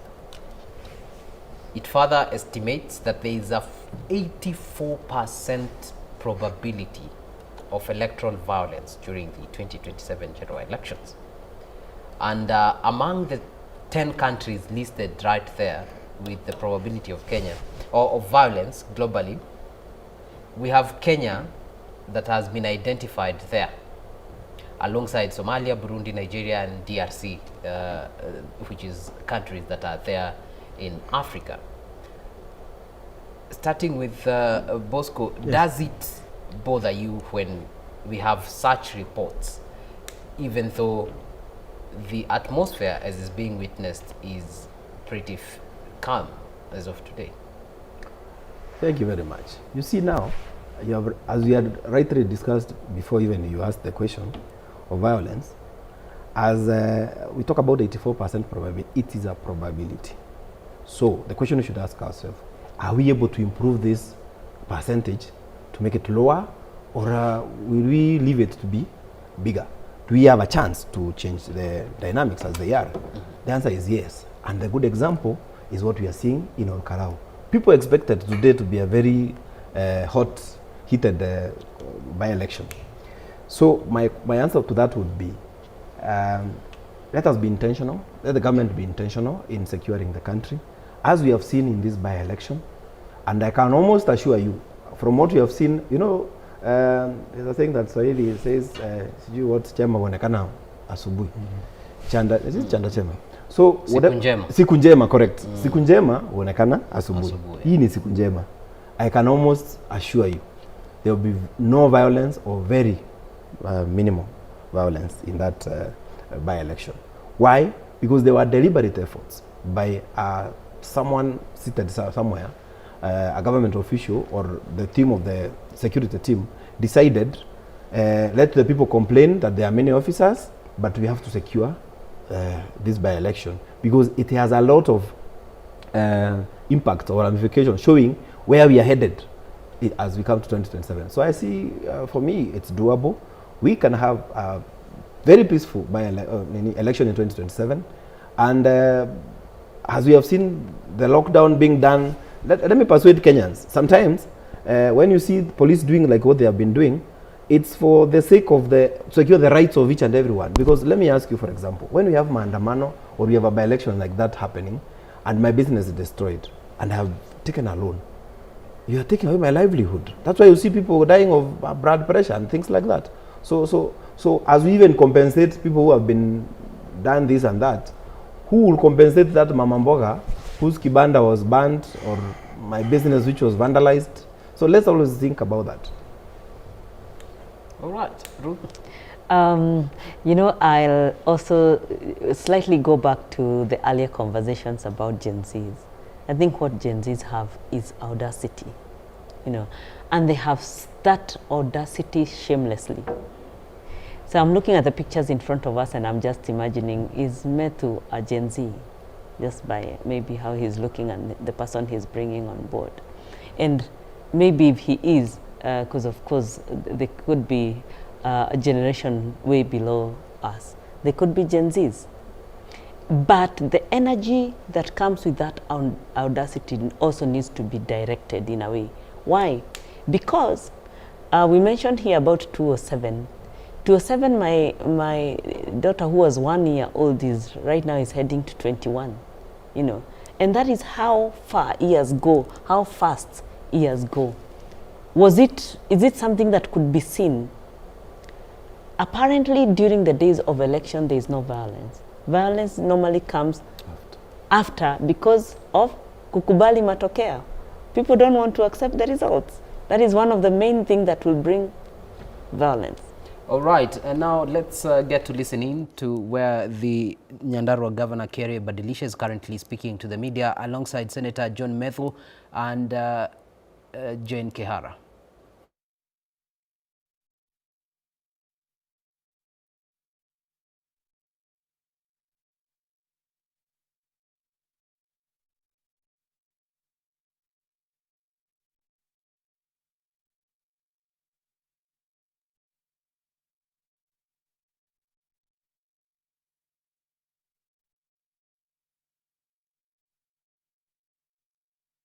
Watazame waone watu wa Nyandarua, watu wa KALOU wameamua kuexercise their democratic right na wanaelewa umuhimu wa uchaguzi. Wamewacha ng'ombe, wamewacha mashamba, hakuna mtu wako nyumbani. Watu wote wamekuja hapa ni kwa sababu wako na haja sana na kiongozi, na wataki kuchaguliwa kiongozi. Wameamua wenye watajichagulia kiongozi wao, ndio unawaona wamekuja kwa utulivu sana. Kwa hivyo ninawashukuru wananchi, na wale bado mnaweza kuwa mmebaki nyumbani, tunauliza kujeni, hata nyinyi muweze kutoa uamuzi ambao tumepewa na ABC siku ya leo, kutoa uamuzi wa kuamua ni nani atakayeongoza sehemu hii ya KALOU. Na ninajua ya kwamba kufikia jioni, panapo uwezekano wa Mwenyezi Mungu, tutakuwa na kiongozi ambao wananchi wa Nyandarua wanamhitaji. Sioni kama kuna chochote ama lolote ambao linaweza ua nia ya watu wa KALOU. Kwa hivyo langu kama gavana, mpaka sasa masaa hii ya saa 5, all is well, and I hope it's going to continue like this up to the end of exercise. Na niulize, kwa sababu naona watu wamekuja mapema, tukimaliza uchaguzi saa 11 kura zihesabiwe, tukilala leo tujue mambo iko namna gani, na hiyo ndio italeta utulivu, na tutashukuru sana hiyo kazi ikiendelea kama tunavyoitarajia.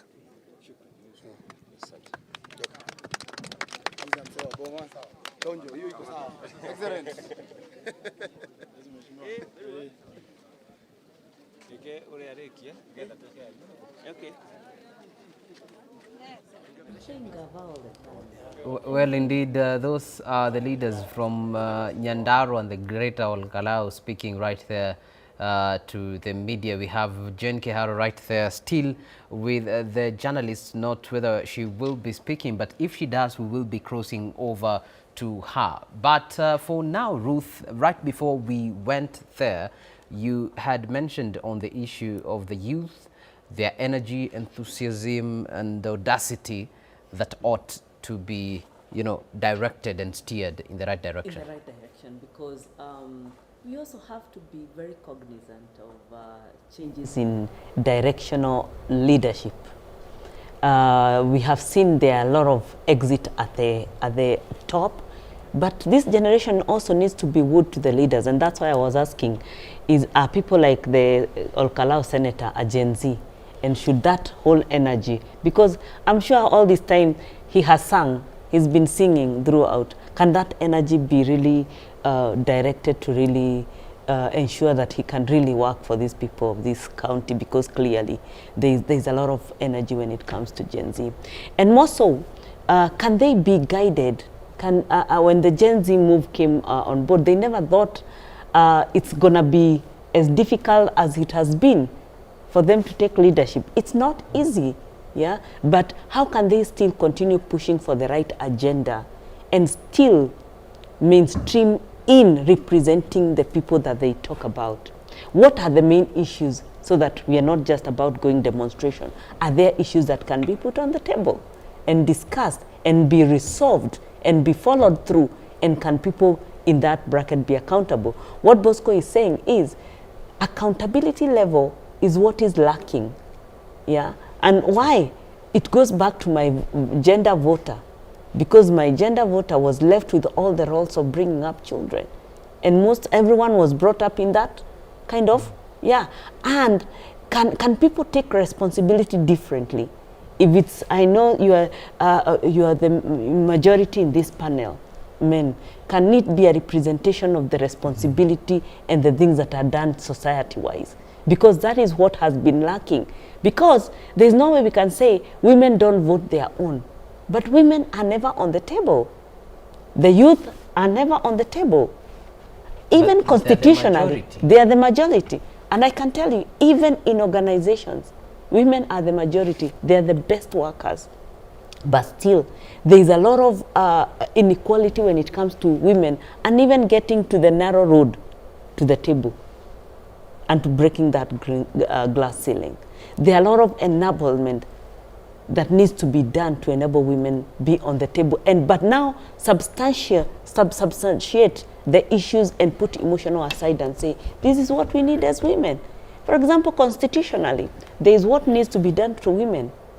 How many years later, and that has not been practical? People will still complain about the position of women rep in this country. Why? Because substantially, then we are seeing women and youth, because we are normally put in the same, I don't know why actually we are normally classified in the same category. And this is the problem actually we are having in this country. Women can never be put in the same class as young people and the youth. It's considered, it almost considers them inferior. Biblical. And I know Marcus is saying it's biblical that even when Jesus was feeding the 5,000 men, children and women were never counted. You know. A good example, not to cut it short. Yeah. Look at all right, the candidates. Just before we get to you, the DCP candidate, that is Sami Kamau Ngodho, and is just about to speak, so let us listen in. So we look at, you can compare my work. This is what I did when you're as an MCA. MCA. Okay. And the kind of work there. We didn't want to face this side. Okay. So you tell us when you're ready. We are ready when you are. Okay, do we have one person who can tell us when you're ready? Okay, do we have a person who can tell us when you're ready? Who?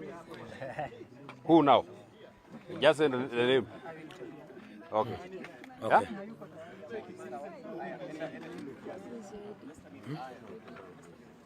Okay.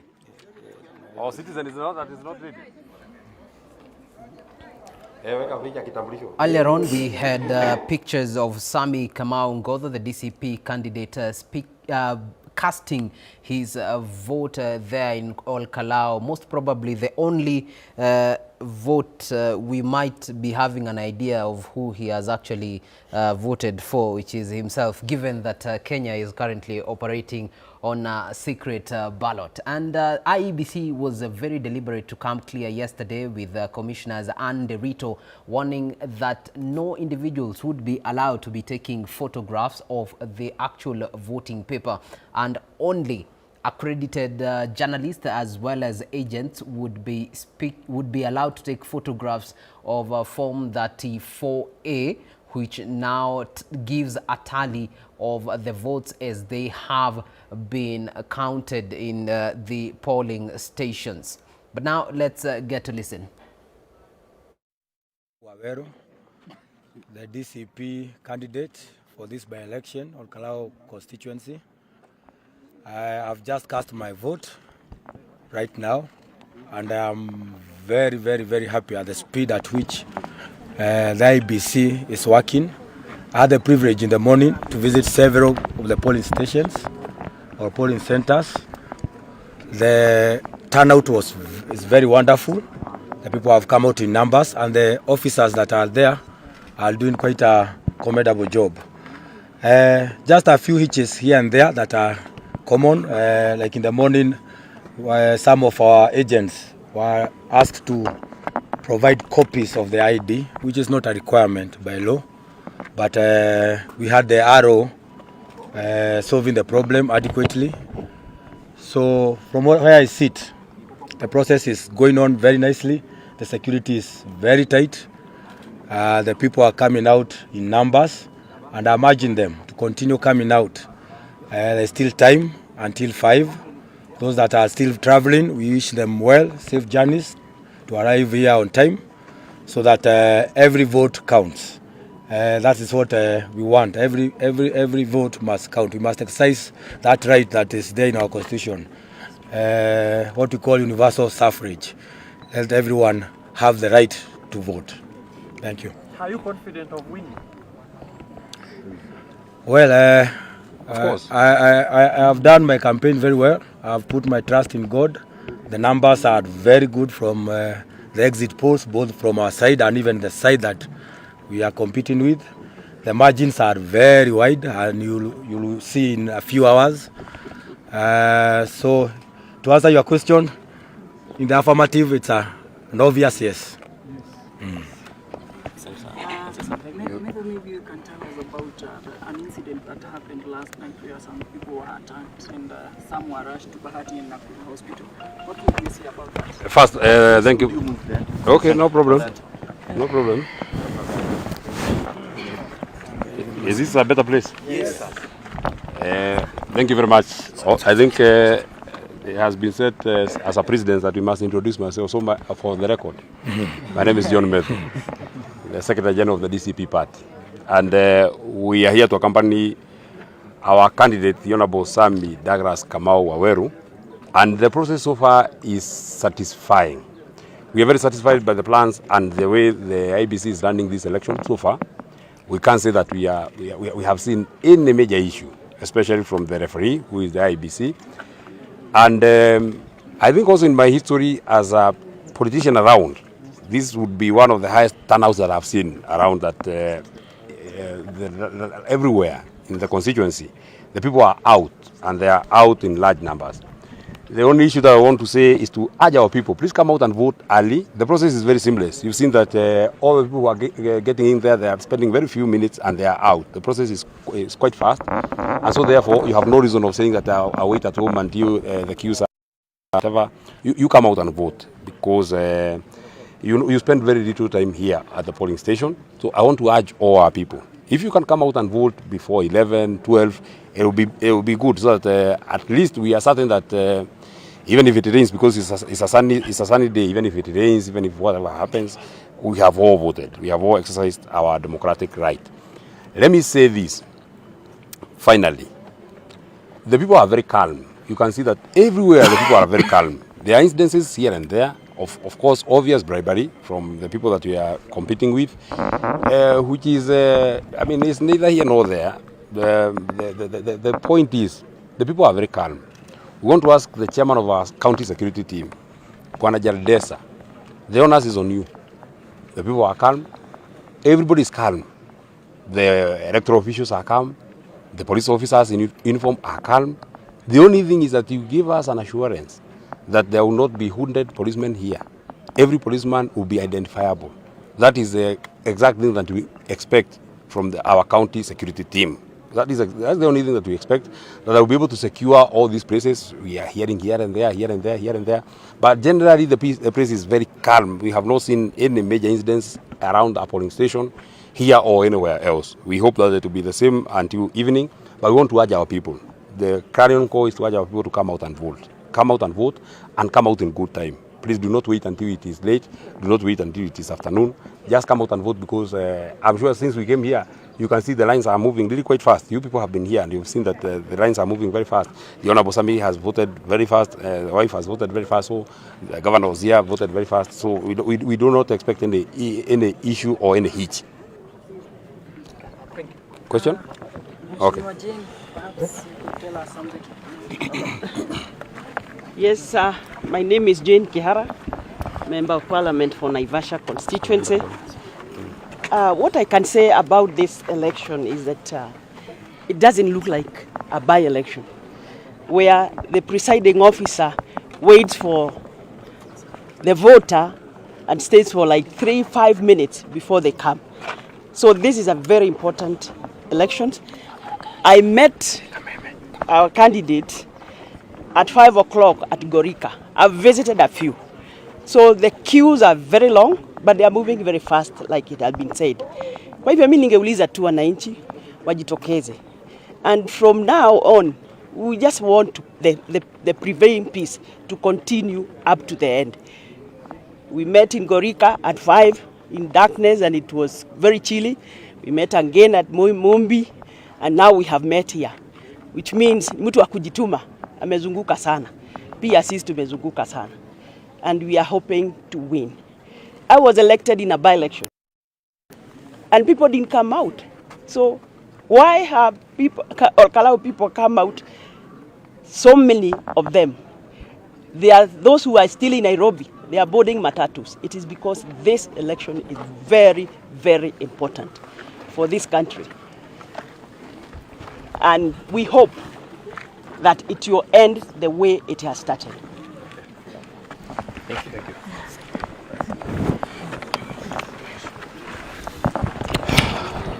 You've gotten to hear from Sami Kamau Ngodho, as well as Methu, as well as Jane Kihara speaking right there, giving their update and observations of how the KALOU by-elections are turning out to be. In the words of Jane Kihara, it does not look like a by-election.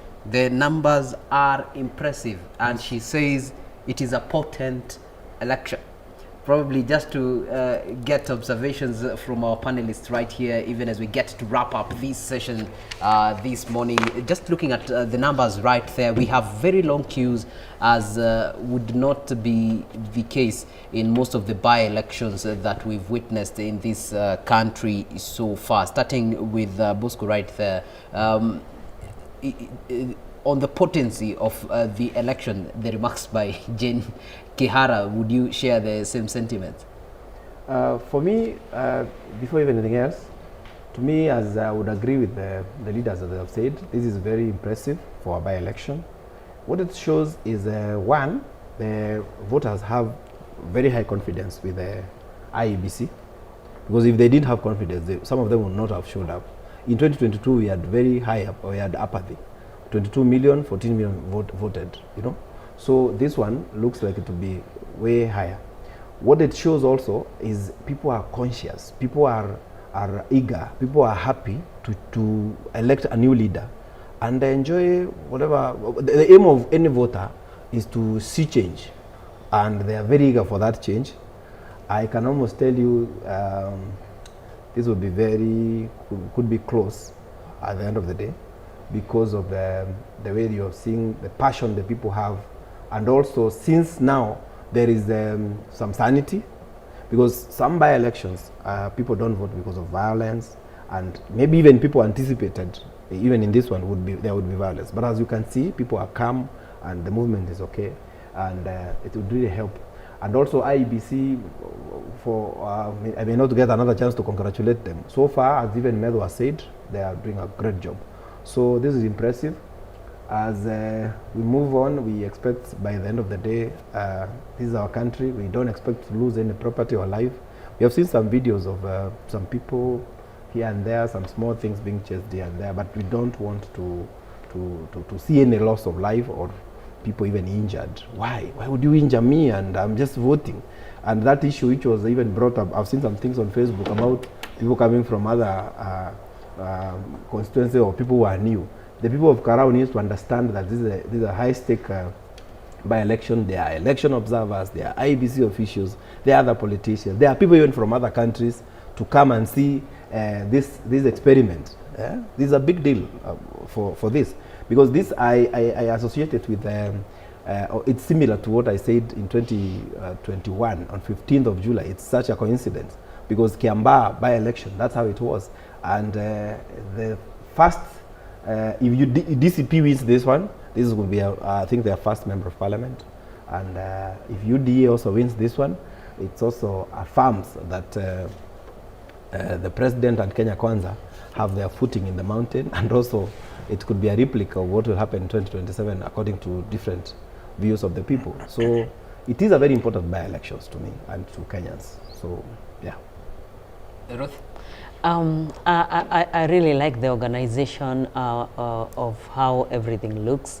You could tell how Governor Badilisha has moved from one room to the other and seamlessly finished voting, and so as the DCP candidate.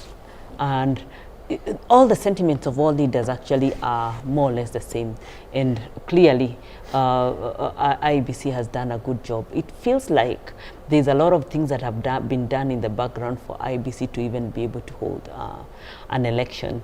But I still root for the common mwananchi of KALOU. I think let the publicity we have seen for the last few weeks not just fade away. Let that continue and ensure that it puts them to the development maps now and going on. Let them push, and whoever is going to come in as the MP can be able to hold those developmental agenda and serve the people of KALOU. Clearly, we didn't know it's such a productive county, but we can already be brought to the fact that this is a county that should be on the watch, especially when it comes to Mount Kenya politics. More so, I think I'll still go back to my point, Kagina, about the fact that I'm a bit sad that we didn't see a woman come in even to vote. I don't know where they were thrown out, whether it's at the referendum or to vie, you know, for this election. And I think it's a call for most women to come on board and offer themselves for elective position. It can only be as bad as it can be seen, but there are ways to really be on the table. And women agenda, I think we shouldn't forget that they are highest voters, and I look for them, and I feel like they should be separated also from the youth, because the youth agenda and women agenda are really, really totally different. All right, Marcus? Well, I begin by saying what I usually say, that election is a celebration of human rights, and the right to elect, the right to be elected, and to participate in the electoral process is enshrined within our Bill of Rights. So it should be a celebration, just like when you right to food, when you eat food, you feel nice, you feel good. When you go out there and vote in a peaceful manner, and you have the capacity to make a decision regarding a leader that you want, and your vote counts, it should be a celebration. So this is what I wish for the people in KALOU. And like I said earlier on, ILOG has about over 45 observers across the 5 wards. We are keen to be able to issue a number of statements today and tomorrow, and we hope that what we are seeing here is indeed will be sustained earlier on today. But David, just 1 second. You know, there's a discussion that we must have. You spoke about the Kofi Annan thing, about the 84% chances of violence. First, understand this is going to be an incumbent defending his seat. Look at all incumbent, 2007, 2017, and 2027. Anywhere there's incumbent, the stakes are very high. But the question about should we return the power to prosecute election offences to IEBC, or should we domicile at ODPP? This is something we must take in the future. Let me hold you at that question. We are going to take this break, then we're coming to conclude on this matter. But don't stay far. Indeed, we continue with this coverage right here.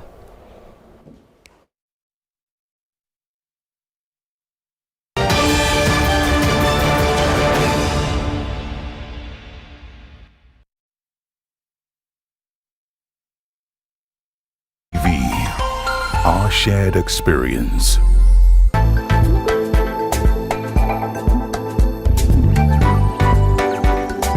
Stingo, kem na tuko solo ka Daniel kwa denden, hatuna ukatun Ben 10 na tuko na power na si Kenjen.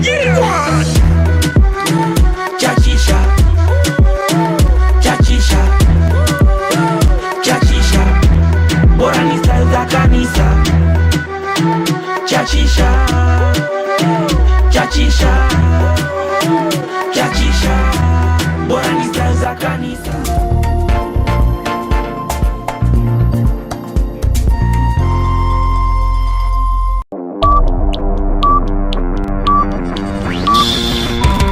It's now time to enjoy Hookup Legitia Entertainment. What if ungepata all you love to watch in one place?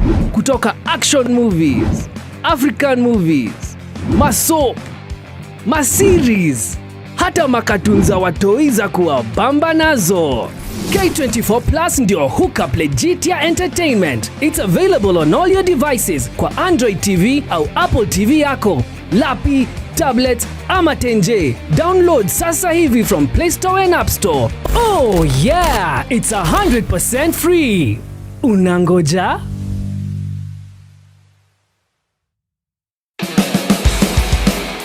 Tarehe 22 na 23 Julai, kampuni ya Pony Oil pamoja na Kameme FM watatembelea maeneo ya Murang'a, Kangema kukutana na wafugaji wa ng'ombe wa maziwa. Watakuwa wakionyesha wakulima njia bora ya kukamua kwa kutumia mafuta ya Sour Milking Jelly ambayo ni laini na hayamdhuru ng'ombe wako wakati wa kukamua, hivyo kumfanya akamuliwe kwa njia nzuri na salama na hawezi ficha maziwa. Pia Pony Oil watakuletea kirutubisho cha Ama Energy ambacho humpa ng'ombe wako nguvu, humsaidia kuwa na afya bora ya mwili na kuongeza uzalishaji wa maziwa.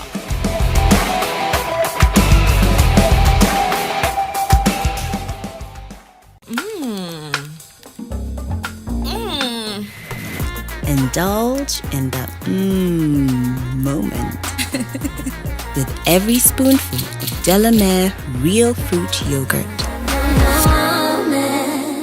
Wajua tusemani ati ndoa mbati. Mimi naamini ndoa ni ushindi. Na ushindi wenyewe bila juhudi. Utoboe ando mambo niyapendayo sasa. Nikae nyumbani, nimpike mwangu, nimsubiri aje. We create such moments. Buy the aerial decoder at only 1,399 shillings and the dish decoder at only 2,499 shillings. Sijisumbue. I know you feel guilty too. 10.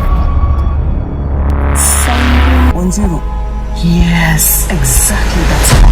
Mwangalie kwanza anavyojichekea kwenye picha. Mimi nataka focus tu on my wife. Achana na mtandao. Yeah, mama, I can't have a divorce. Nani mkwambia mimi? Sama anafanya hivi ili kufundisha lesson. Singependa kuona ndoa yenu ikivunjika. But trust me, I will fight for her happiness. All the way to the very last. Recharge your monthly subscription today and get upgraded to the next higher bouquet for 1 full month. Star Times. Enjoy digital. Why wait for fun? K24.digital brings you 24/7 entertainment. From the pitch to the playlist, from celebrity gossip to the memes you love. We're not just news, we're your non-stop ticket to everything cool and trending. So get in the know. K24.digital. Follow the buzz 247.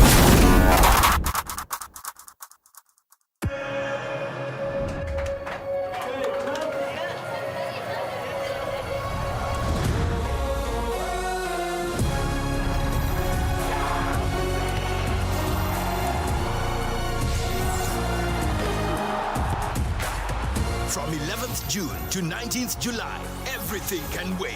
The FIFA World Cup 2026. Get DSTV access for as little as 1,450 Kenya shillings today. K24TV, our shared experience.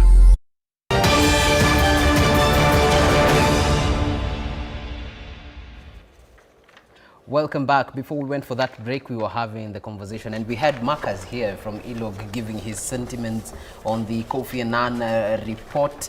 But before we get back to our conversation right here, let's cross over to Kisumu County for an update where civil society organizations and human rights defenders from Western Kenya are addressing the media on continued intimidation, harassment, as well as attacks against the civic space in Kenya. We stand in solidarity with all individuals and organizations that have been targeted for exercising their constitutional rights and for defending democracy, human rights, and the rule of law. The recent wave of excessive use of force against peaceful demonstrators, arbitrary arrests, enforced disappearances, unlawful detentions, intimidation of journalists, and attacks against human rights defenders represent a dangerous erosion of the constitutional freedoms guaranteed under Articles 33, 34, 36, 37, and 38 of the Constitution of Kenya 2010. These actions undermine democratic governance and they weaken public confidence in the institutions mandated to protect the rights of all Kenyans. We are particularly concerned by the increasing incident reported across Kenya, where citizens exercising their constitutional rights to peaceful assembly have faced violent dispersal, arrests, and intimidation. Journalists and citizen reporters documenting public demonstrations have been harassed. There have been community-based human rights defenders have reported threats and intimidation for monitoring violations, supporting victims, and demanding accountability. Viva, comrades, viva! Viva! Down with the HRD intimidations, down! Down! Abash, HRD intimidations, abash! Abash! Viva, comrade, viva! Viva! I'm Masi Mamboleo, aka Karua from Mudete. We express our unwavering solidarity with the Institute for the Social Accountability TISA, following acts of intimidation, harassment, and attempts to undermine its legitimate human rights and governance work. We condemn all action intended to intimidate or silence TISA, its leadership, staff, partners, or the community it serves. Such actions are not merely attacks on a single organization. They institute an attack on the broader civic space and the constitutional freedom that enables civil society organizations to promote accountability, protect human rights, and advance democracy governance. We reaffirm that COCs have a legitimate and indispensable role in community in supporting citizens to claim their rights, engage in public affairs, and hold duty bearers accountable. We stand firm with the TISA and all organizations and human rights defenders facing the spiral for carrying out their lawful and constitutional protected work. Viva, comrade, viva! Viva! Forward with social accountability, forward! Forward!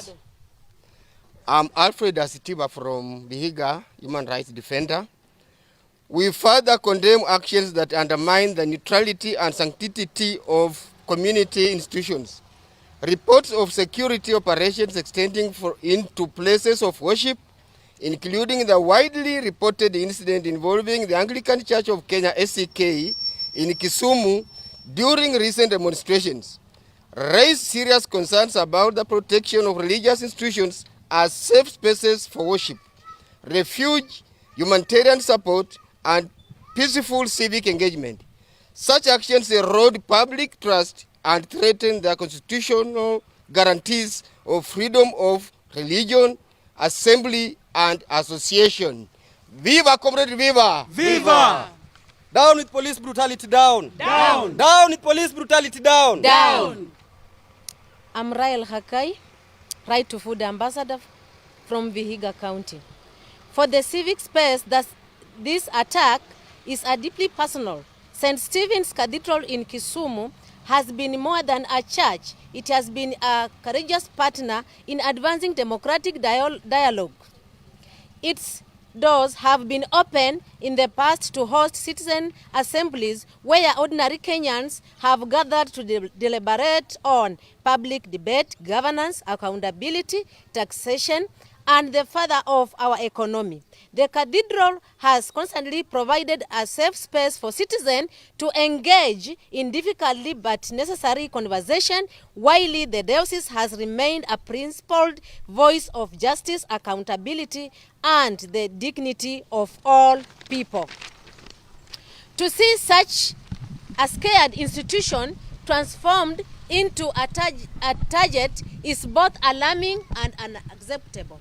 When churches that shelter the vulnerable and amplify the voices of the people come under attack, it's not only a threat to the church, it is a direct assault on Kenya's democratic conscience.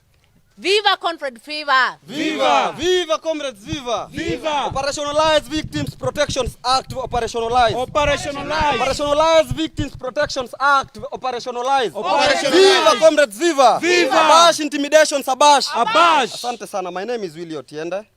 I am a comrade at Manyata B Social Justice Center. I am a human rights activist.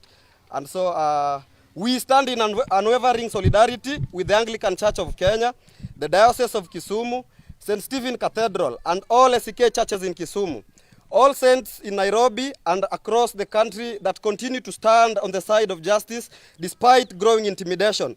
We refuse to accept a Kenya where sanctuaries become battlegrounds, where pulpits are silenced by fear, and where institutions that nurture civic courage are threatened as enemies of the state. An attack on the church's moral voice is an attack on every Kenyan's right to speak, assemble, and demand accountable leadership.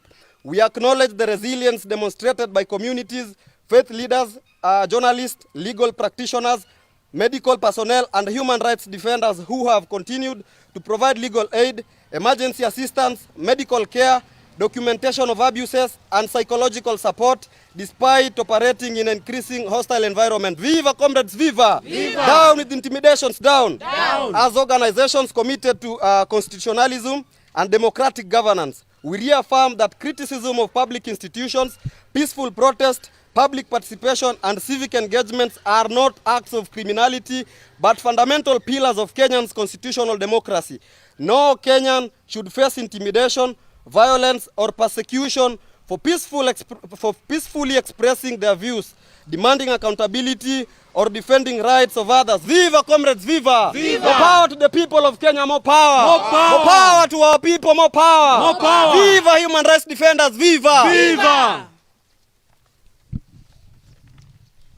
Viva, comrades, viva! Viva! I'm Agnes Achieng Ocham, a human rights defender. We therefore call upon, 1, the National Police Service to immediately case the unlawful use of force against peaceful protesters, uphold the principle of legality, necessity, proportionality, and accountability in policing public assemblies, and respect protected spaces such as places of worship, hospitals, schools, and media houses. 2, the Independent Policy Oversight Authority to conduct prompt, impartial, and transparent investigation into allegations of police brutality, unlawful killings, arbitrary arrests, enforced disappearances, and other human rights violations committed during recent demonstrations, particularly within Western Kenya. 3, the Kenya National Commission on Human Rights, the Commission on Administrative Justice, and the Office of the Director of Public Prosecutions to ensure accountability for all perpetrators of human rights violations and to strengthen protection mechanism for victims, witnesses, journalists, and human rights defenders. 4, county governments and all public institutions to uphold constitutional principles of public participation, transparency, and accountability while protecting citizens from intimidation and reprisal for engaging in civic affairs. 5, faith-based organizations, professional associations, development partners, and the international community to continue supporting initiatives that safeguard civic space, protect human rights defenders, and strengthen democratic governance and the role of law. We reaffirm our unwavering commitment to defending civic space, protecting human rights defenders, promoting peaceful civic engagement, and supporting communities in their pursuit of justice, accountability, and respect for human dignity. We will continue to document violations, provide support to affected communities, and work collaboratively with all stakeholders committed to upholding the Constitution of Kenya. An attack on civic space is an attack on democracy itself. The protection of constitutional freedom is a shared responsibility that reassures the collective commitment of state institutions, civic society, faith communities, and all citizens. Issued jointly by civil society organizations and human rights defenders in Western Kenya. Abash intimidation, abash. Abash. Abash intimidation, abash. Abash. Viva comrades, viva. Viva. Viva comrade, viva. Viva. Well, those right there, human rights groups giving their voice on the shrinking space of civil society and rights within Kenya and what has been happening to part of their organizations. And now back to the conversation right where we left it. And Marcus, you were responding to the Kofi Annan report.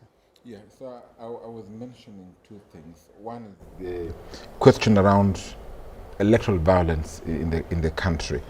And I was just recalling ourselves that every time there has been an incumbent that seeks to defend their seat, the stakes are quite significantly high. I was mentioning 2007 and what it led to in terms of electoral violence that followed. 2017, some good amount of violence, but not to the tune of what we saw in 2007. And this is what we expect in 2026. So it's very, just look across a number of jurisdictions. Any time an incumbent seeks to defend their seat, stakes are very high. That's the first point I was making. But in our recent political economy analysis that we've done with our partners, there seemed to be a shift. While in the past we had a post-election violence, what we'll be seeing in this election moving forward is, it could change, but all indications are that we shall have a pre-election violence. So more of violence taking place before the elections, so that it now keeps away a number of political contenders, inside, put fear out there, they won't show up or they will not present themselves. So question about pre-election violence likely to happen more than post-election violence. The second thing that we have also documented as we head to 2027, rather than talk about ethnic violence, say tribe A against tribe B, what our study indicates is that we're going to have intra-ethnic violence. So that you find, for instance, let's just use for the purpose of this debate, you'll find that within, say, this community, there are those who support one term, there are those who support two term. They'll be fighting amongst themselves. It's no longer about Kikuyus fighting Kalejins or Luos fighting Kisses. That is likely to change. The other big thing that we have seen is intra-elite violence. So that you find the elites within the community fighting among themselves because they have taken sides. So you find that this elite A fighting elite B, so that their positions are advanced. Lastly, the question about which I was saying earlier on, we must have a debate, Ruth and Bosco and David, we must have a debate about the question about election offences generally, because even violence is an electoral offence. Do you want us to go back to where we were before 2016, where we gave the IBC not only administrative power, like to issue fines or warnings, but also the power to prosecute? Because as it is now, the only leverage that IBC has is administrative recourse. Through their electoral code of conduct committee, they impose a fine, you rush to court can mitigate it, they issue a warning, which are rarely had. So that now, but the questions about violence, bribery, intimidation, these are criminal in nature, and therefore they sit within ODPP. And we know that the prosecutions there take a long time if they ever happen. So we get into an election with people that are suspected to have committed offenses. They get elected, they take 5 years, and no one is brought to book. So I think maybe at some point, to be able to, we must ask ourselves, what should we do as a country? We expect IBC to call off an election. We expect IBC to secure a peaceful election, but IBC alone cannot do it if other agencies are also not doing their part, including us as citizens. That's the comment I wanted to make. All right. And to the other issue that we have had here, just having a general observation of the by-elections and how they have been unfolding. There's been a reference to these by-elections in KALOU painting a picture of how elections in 2027 may turn out to be. However, we've had a scenario where the president himself has not been, or even the deputy president has not been directly involved in the campaigning during the by-elections, at least not in KALOU.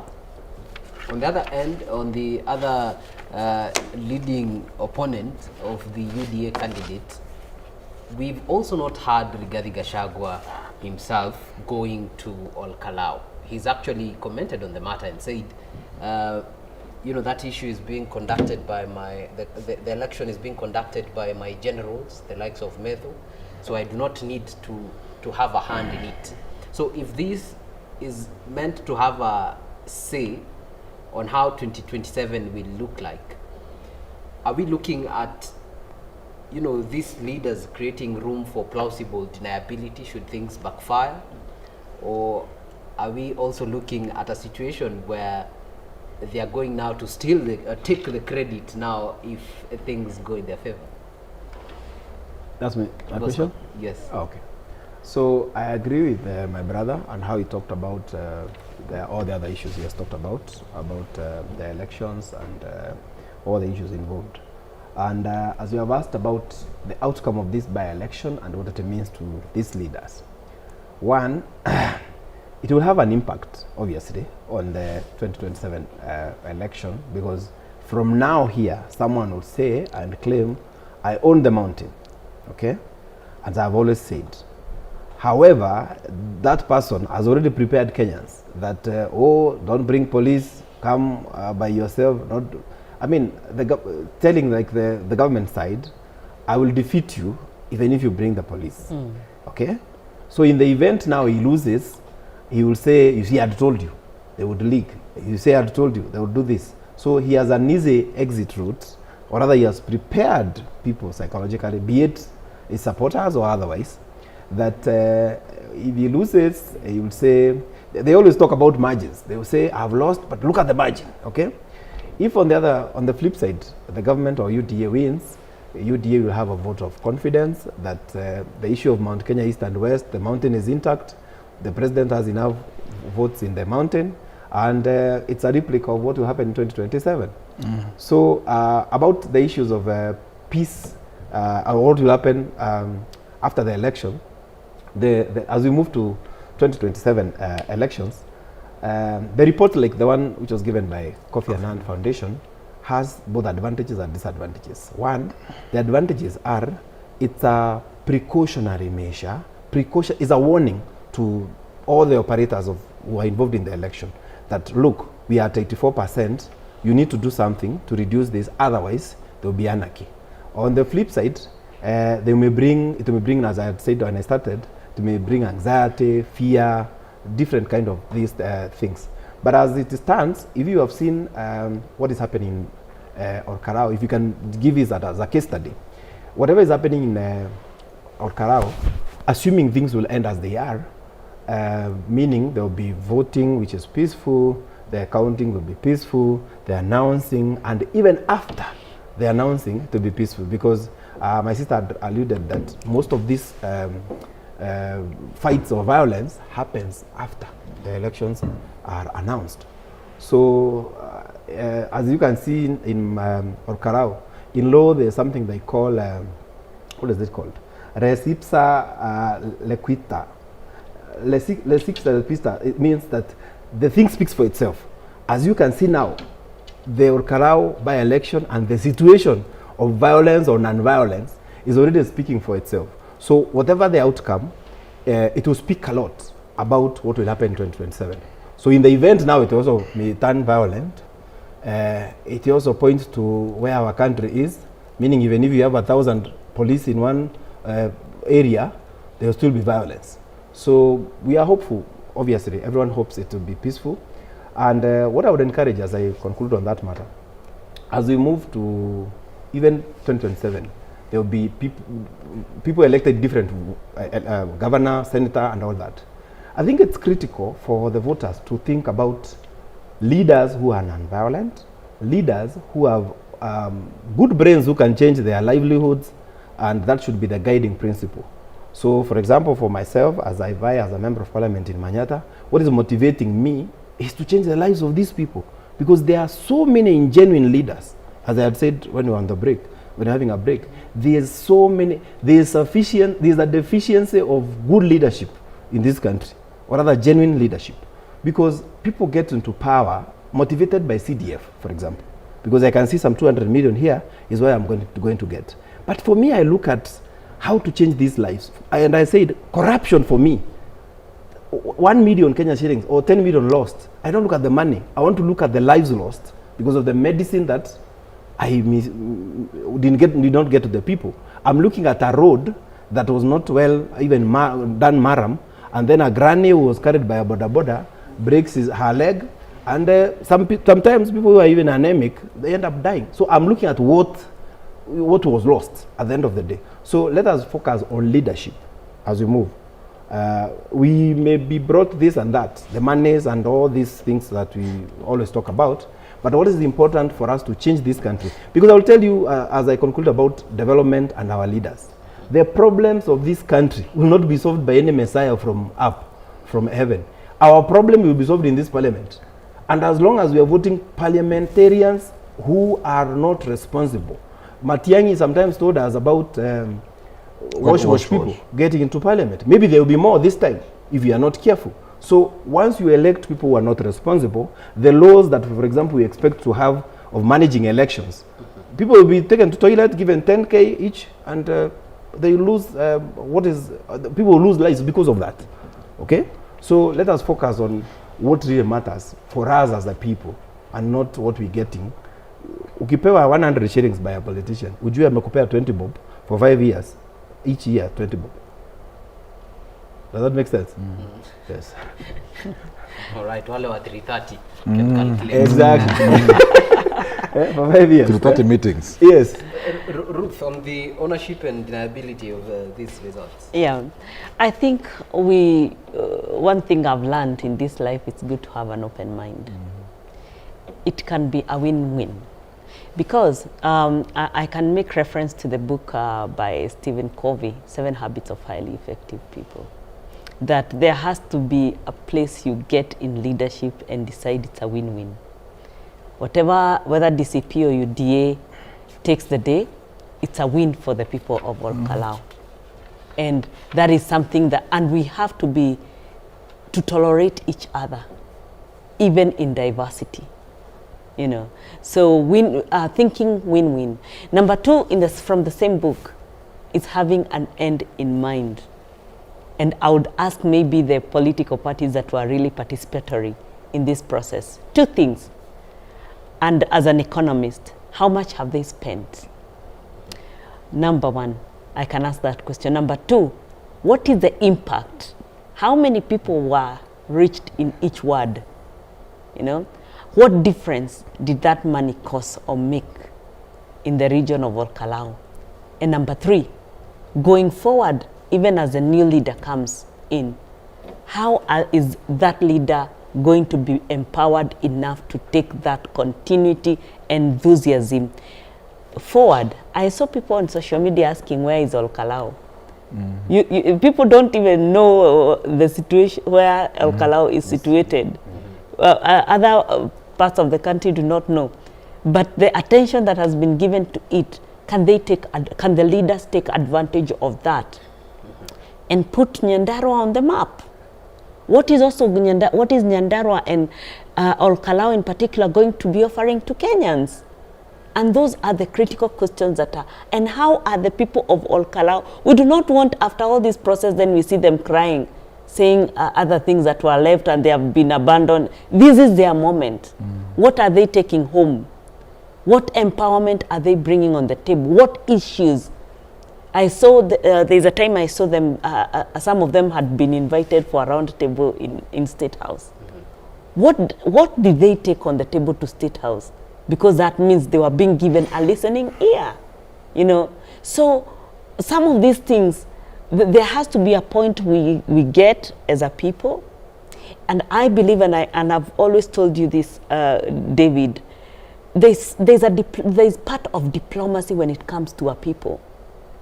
Hardlining is good, but sometimes unnecessary. You know, where can we be able to put the diplomacy on the table? You are on the opposition and you want opposition to win. You're in government, you want government to win. But how can we have a win-win so that the people and the impact of even the funds that have been poured in that region can be, and the people of that region will never complain again. It can be a blessing in disguise even the fact that their member of parliament, may he rest in peace, rested. But can they take advantage of that blessing in disguise? All right, Marcus, I'll let you give your last remark, even as we get to finish up. Thank you very much. I think I want to reiterate Ruth's words that at the end of this context, David, it is the people that will win. Like I said earlier on, that elections should be seen as a celebration of human rights. Our Bill of Rights is very robust, and part of our fundamental right is the right to elect, to be elected, and to ensure that our vote counts. My last words, of course, in this regard is let the KALOU people celebrate genuinely, and we make sure that their votes also count. At the end of the day, this political context come and go, the constituency will remain, lives will remain. We as observers and other actors in the space, we want to encourage everybody to do their part and to ensure that credible elections is safeguarded. Thank you very much. Well, indeed, that is it from us here, and I was privileged to be graced by this amazing panelists. We had Mark Ageng, the program coordinator from Election Observers Group. We also had Bosco Kiora, a governance expert, as well as Ruth Kinyanjui, a governance and economic expert, giving us insights of the All KALOU by-election as it unfolds. Thank you very much for making time. My name is David Kagina. The broadcast does not end now. You will continue getting updates of what is transpiring from All KALOU. Later on, you'll be joined by my colleague Mumbi Shege, who will also be joining us with a different set of panelists, even as we continue to follow the by-elections. But for now, allow me to leave you with sentiments made earlier by both the deputy leader DCP, that is Cleophas Malala, as well as Samuel Mushinanyaga, who is the UDA aspirant in All KALOU constituency, and just get to hear what they said earlier. But for now, keep it K24 TV. Thank you for watching. So far so good. We are certain that today is going to be a good day, because it has started on a very good note, very peaceful, very calm, and the people of KALOU have turned out in large numbers to come and exercise their democratic right. We want to ask the people who haven't come to vote, to cast their vote, to kindly consider coming this morning, because it is important for you to prioritize exercising your civic duty. Second, we have not seen any incident that can cause alarm, and therefore we just encourage our people, however long it takes to be on the line, kindly persevere, endure, because this is your day. And I just encourage you that when you cast your vote, you have a right to go outside the polling station and wait. This narrative that is being propagated around that you should cast your vote and go home, we cannot trust this government. We cannot trust the police officers. We are going to gather our votes, we are going to cast our votes and wait outside the polling station, so that when counting is done, everybody can be able to witness, our agents can be able to be protected against state intimidation. Talking of the police, we've seen earlier various leaders claiming that this is intimidating to speak of the high number of policemen. And what did you say about that? And are there still plainclothes policemen who are still in the area? And what are you doing about that? Initially, that was the motive. The motive was to intimidate our voters, to try and intimidate our voters, to insinuate a situation whereby there is a lot of tension in the area. But I thank the people of All KALOU who have snubbed that signal and turned out in large numbers. We believe that even if you brought the entire brigade of the police force here today, the will of the people of All KALOU will not be interfered with. As far as you've observed, what would you say about the numbers? Have people come out in the numbers that you expected? Yeah, very good turnout. As you can see, the queues are very long and it's quite encouraging. But we've put in mechanisms to ensure that even more people come in to vote. We're going all the way to hospitals to even talk to some of the in-charge doctors to allow patients who can come and vote and go back to the hospital. We've also provided mechanisms to ensure that people living with disabilities, some of them are trapped in their respective homes, they don't have transport.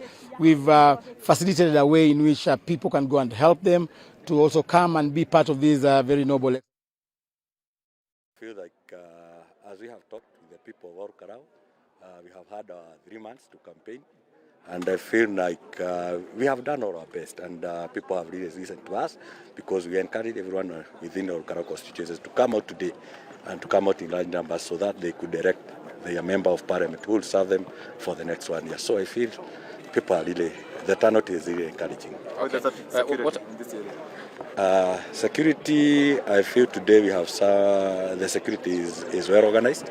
Kwa sababu ukiangalia utaona maafisa wa polisi, they are everywhere. They are manning our roads and our police stations. So I feel the security is quite well today. Na sijapata incidents yote isipokuwa an incident that happened yesterday that one of my vehicle ambayo ilikuwa nasafirisha my agent ilikuwa pahali panaitwa Mugumo, ilienda ikachomwa na wahuni, but the situation ikakuwa controlled. Other than that incidents that happened yesterday night where my vehicle was burned, sijapata incidents zingine, but of course today's morning I have had some 2 other incidences whereby I have had some individuals wenye wanapeana pesa huku kwa polling station, and I'm calling the IEBC to investigate the issue because I have heard from my people ya kwamba kuna watu walikuwa kwa police station kadhaa ambao wanajaribu kuhonga wapiga kura katika polling station zetu, but I believe IEBC will take the action against those individuals who are trying to bribe our people so that we can have free and fair elections today. Wale wako nyumbani unaweza waambia aje kuja kuvote? I encourage whoever is at home, please come out and come and exercise your voting right, kwa sababu kupiga kura ni haki ya kila mmoja wetu. Mimi ningewahimiza, ingawa ninaona ya kwamba wananchi wetu wamejitokeza vizuri, lakini pia tungetaka the turnout to be good. Maybe even if it's possible we have 100% voters turnout hapa kwetu constituency ya KALOU, ili wananchi waweze kuamua ni nani wangetaka kuwe mjumbe wao wa mwaka mmoja ambao umebaki. Have you reported that matter, the case that you said? I have just come from home.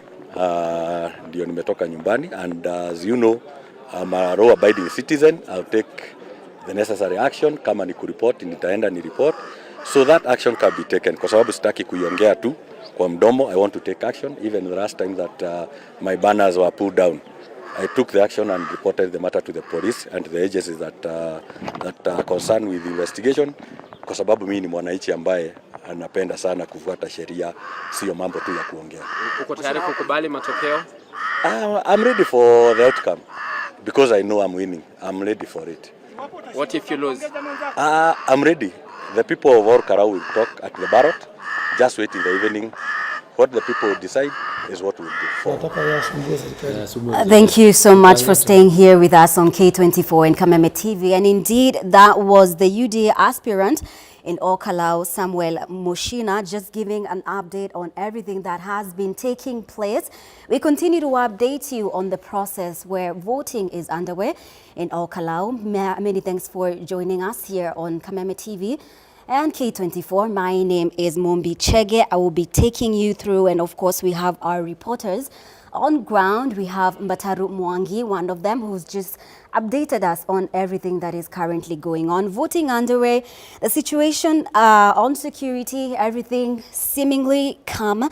And of course, we have analysts in studio to help us better delve into this whole issue. Of course, KALOU, it is more of like a death or life situation between UDA, between DCP, Jubilee. It is quite something. All eyes on KALOU in Nyandarua County and what is going to happen today. Who's going to take it? Is it going to be the UDA candidate Is it going to be the DCP candidate? Is it going to be the Jubilee candidate?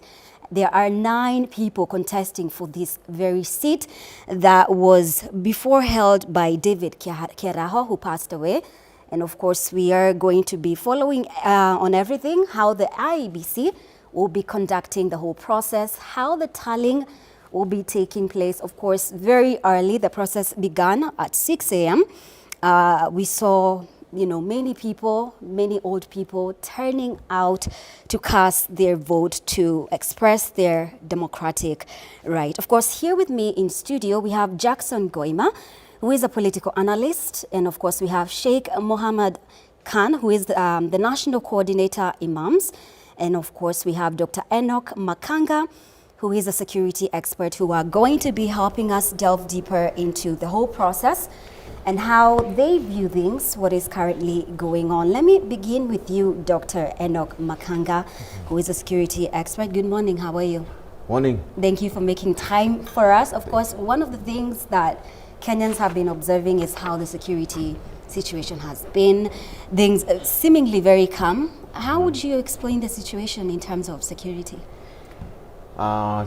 Things seem to be getting out of hand with this issue of conism. How we're looking at it is that if you want leadership in Kenya, the only way you will be able to manage is having guns. That is the actual saying that is on the ground. Right. As much as the police can say that they are trying to see how they sort them out, the problem is this thing is like a snake we reared, and then now it's a big snake and we are not able to deal with it. And I've been able to participate in so many funerals, let me say in Western Kenya, and what I saw I couldn't believe, because you'll find a governor coming in with so many guys already on the ground. He has given mamas money, so when he stands he's making noise, the other candidate comes again. So the whole thing is very messy. So, and we come to what's happening in KALOU. The issue is IEBC, I think it needs to wake up. There are a lot of things that I think Kenyans are complaining on. The first thing is the issue of preparation. This is a 5-year event. So there's no excuse you can be able to tell Kenyans. You need just to prepare in terms of emergency preparedness, in terms of logistics, in terms of putting in place a system that works, and people can be able to see that you are doing a fair and credible election. So currently, as we are speaking, you can see how people are being overtaken by events. And there are things that unless IEBC puts in place, you've heard people talking about people going to intimidate voters, like what happened in Malava, what happened in Tikania. And these are some of the things that we are looking at, and we are saying the buck stops with IEBC. They are the ones who are supposed to strike the whip and tell guys, my friend, you have actually contravened, because all these candidates normally fill a form that is normally called an oath, where you say you will not have guns, you will not disrupt elections. There are things that you normally fill, and it is signed by a commissioner of oath. So basically, I can tell you, all the politicians are breaking the election rules. But now, who is supposed to strike the whip? It's not the police. It is the IEBC who are supposed to find people, and then from there the police can be able to, because even if police arrest, who will be the complainant? Because the issue is you must have a complainant who is saying a law has been broken, then from there you're able to move on. So as things are standing now, there are a lot of things that need to be addressed by IEBC in terms of preparation. And this election in KALOU, number one, is a matter of life and death, because of the following things. Number one, if at all the government wins, then that means Gachagua is finished politically, because Gachagua has been telling us is the spokesman for Mount Kenya region. So if this thing flops, then it means that he's talking, but on the ground, things are different. Things are different. And the way he normally tells us, anasikiza nini? Anasikiza ground. That's number one. Number two, the opposition has also to prove that as much as Gachagua is the other side, they have to prove that we can be able to take over leadership, and it will give a very good pairing for 2020, 2027. So a lot of things are going to happen, and by the end of today, or let me say tomorrow, we should be able to know whether the government is winning or the opposition is winning. But I can tell you, if you go to KALOU right now, things are happening on the ground that IEBC must be able to put their foot down and be able to help us. Okay. Yes. All right. Sheikh Mohammed Khan, good morning. Thank you for being here. Morning. Thank you. What have you seen so far on the ground? Basically, the way my colleague has said, it's about life and death. but there's a certain factor that they are missing out. This is not between Gachagua and Ruto. Basically, this is between the Gen Zs and Ruto. If you have noted, the media has been ignoring us. We've been calling out, saying that we are 75% of the vote and plus or minus. But why am I saying this? Because Ruto anajua kwamba akipoteza hii kiti. You know, UDA was born in Ole Kalau, if you don't know. So this is the burial ground for Ole Kalau, I mean for UDA. So basically for Ruto, this is now the picture that he's getting for 2027, that how firm is he on the ground. Because if he loses, anajua Gen Z tutamnyonga. And if he wins, that is telling us that in 2027, sisi vijana, if Ruto comes back, tutachinjwa. But on, you know, speaking of the turnout, have you seen a lot of young people coming out? I mean, you see, that's where the need, that the turnout is young people, yes. There's women also. But basically, these old politicians sort of think that they're the ones who own us. If you have been watching very closely, during the recent initiative we had inaitwa Tukokadi. Tukokadi tulikuja tu vijana ambaye hatuna resources, but we managed to register new voters 1.3 million plus or minus. Alafu right now I'm being given the latest information, it has gone all the way to 2.6 million newly registered voters. Who owns these votes? You see, on one side, the state has got security apparatus at its hand, it has got the resources at its hand, but we the Gen Zs also have a vote bank that we are going to use, because we have seen Kalonzo Musyoka, Matiang'i, Gachagua, kila mtu anajidai kwamba yeye ni kingpin, and they claim that because that tribe belongs to them, although most of these tribe people have never voted for them or have never appointed them as their kingpins. But we the Gen Zs are very soon going to appoint someone to cater for that vote that we have registered for ourselves. Hizo vote hatukuandikishia Gachagua ama Kalonzo ama hata rafiki yetu Sifuna. Hizo votes ni zetu. So very soon you'll be hearing from us who is our kingpin when it comes to the Gen Zs. Thank you. Thank you. Mr. Ngoima, thank you for being here with us. How do you compare the turnout today and the turnout in the Mbeere North elections? Thank you very much for having me on the show. And good morning to our viewers. The turnout in Olkarau looks a little bit more than it was in Mbeere, and largely the vibe around this election. The Mbeere election happened alongside other elections. This one is like the sole election happening today, and therefore the entire concentration is in one constituency. That said, this is not a turnout that is organically or the people of Olkarau motivated to come out and vote.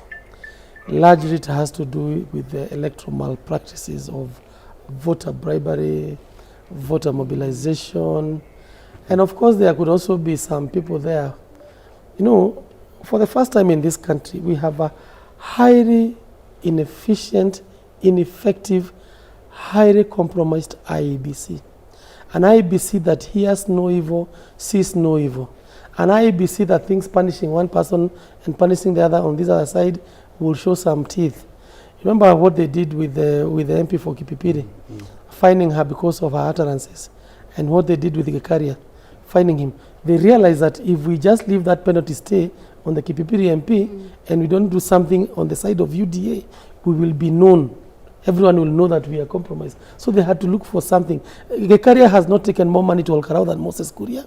He has not taken. You see, this is we're dealing with a government that has repurposed IEBC to serve itself. We're talking about a government that has repurposed the police force and the security sector to serve itself. And therefore, what we are having in Olkarau is just government behaving badly. I'll tell you something. The Olkarau by-election should not be looked at like a competition between Gachagua and William Ruto. It should be looked like at like a government playbook on how to approach 2027 general election. It's simply a playbook. They want to know what would be our rigging strategy. How can we effectively use violence? And that's why you hear the issue of Gunism coming in. How can we use state-managed violence with a compromised security system to manage an election and with money to control the minds and the voting process so that then we win an election. They are also testing, can Mount Kenya be swayed by money? Can Mount Kenya be swayed by development goodies? We have seen the World Environment Day being taken to Olkarau. We have seen they almost took SGR to Olkarau. I mean, there's all elements. Is this a pattern? Can you tell that there is a pattern looking at the previous It's not even a pattern. It is a deliberate action, a deliberate, well-coordinated action by government. A situation whereby the government has sat down, created a WhatsApp group, listed all ministries. So what is the Ministry of Internal Security, Interior, doing in Olkarau? What is the Ministry of Environment doing in Olkarau? What is the program of the Ministry of Education in Olkarau? What is the Ministry of Energy doing in Olkarau? I mean, it's a choreographed thing. And when people talk about development, we also know, we have all seen the finance bill. We also the budget of the 2020, 2025, 2026. It had nothing Olkarau. And therefore, when you tell us it is continuous development as government should do, there is a development can happen anytime, so it doesn't matter whether it's a by-election. I mean, it's taking Kenyans for a fool. It is clearly an election blueprint for 2027 with all ingredients of an extremely violent election in 2027. Right. Dr. Makanga, do you think the IEBC realizes how much and what is at stake with this by-election? Do they care? Do you think they care? Do you think they care about the goodwill, how they look to the Kenyans? The problem I've had with the Kenyans is people have not learned from this Mzee Kivuitu. People have not learned from Chebukati. Yeah, I mean, you will be given money, yes, but now, what is the joy of me taking money when my children will suffer? What is the joy of taking money and I mean, we shall all die. I mean, the issue is we are talking about good governance. So we expect IEBC to be on top of the game and making sure that what they are doing does not raise any integrity issues. But now what is happening is that people fill forms, people feel the things I've talked about, but at the end of the day, if you see, if I was the chairman of IEBC, I'm very sure I could have dealt with so many guys in Olkarau, because why should Asiwa Savant be in Olkarau? Doing what? Doing what? And it's very clear that civil servants are not supposed to be involved in what? In politics. So these are things that we look at it as security players, and we see a very serious problem that has been created by these guys. And the problem is they are not seeing the bigger picture, because you remember Kivuitu telling people openly in the eyes that I don't know who is the winner. I mean, a whole chairman telling the whole country don't know who is the winner, and that's how where we end up landing up in problems 2007. So my response is that at the end of the day, this gentleman who is the chairman of the IEBC, my friend, he must be able to wake up, because we are just talking about a 5-year event. This is something that you need to just have a strategy. You sit down, you say, I need people, I need procedures, I need finance. Once you're given the money by the treasury, you fire. But at the end of the day, you must be able to be a referee who should be able to give a red card where it is necessary.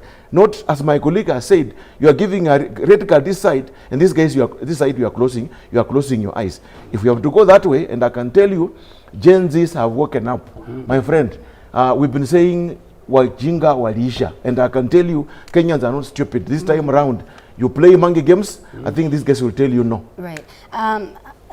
Sheikh, we seem to have a pattern whereby since the days of 2007, where the electoral authority has never really been independent. So when are we going to get there? When is it ever going to come to an end, where Kenyans can truly trust the electoral authority that's in charge?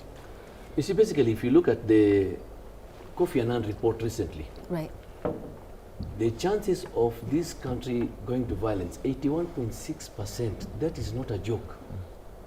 And who are going to be used? The youth. Already we are seeing, because you call them goons, but I don't call them goons, I call it poverty.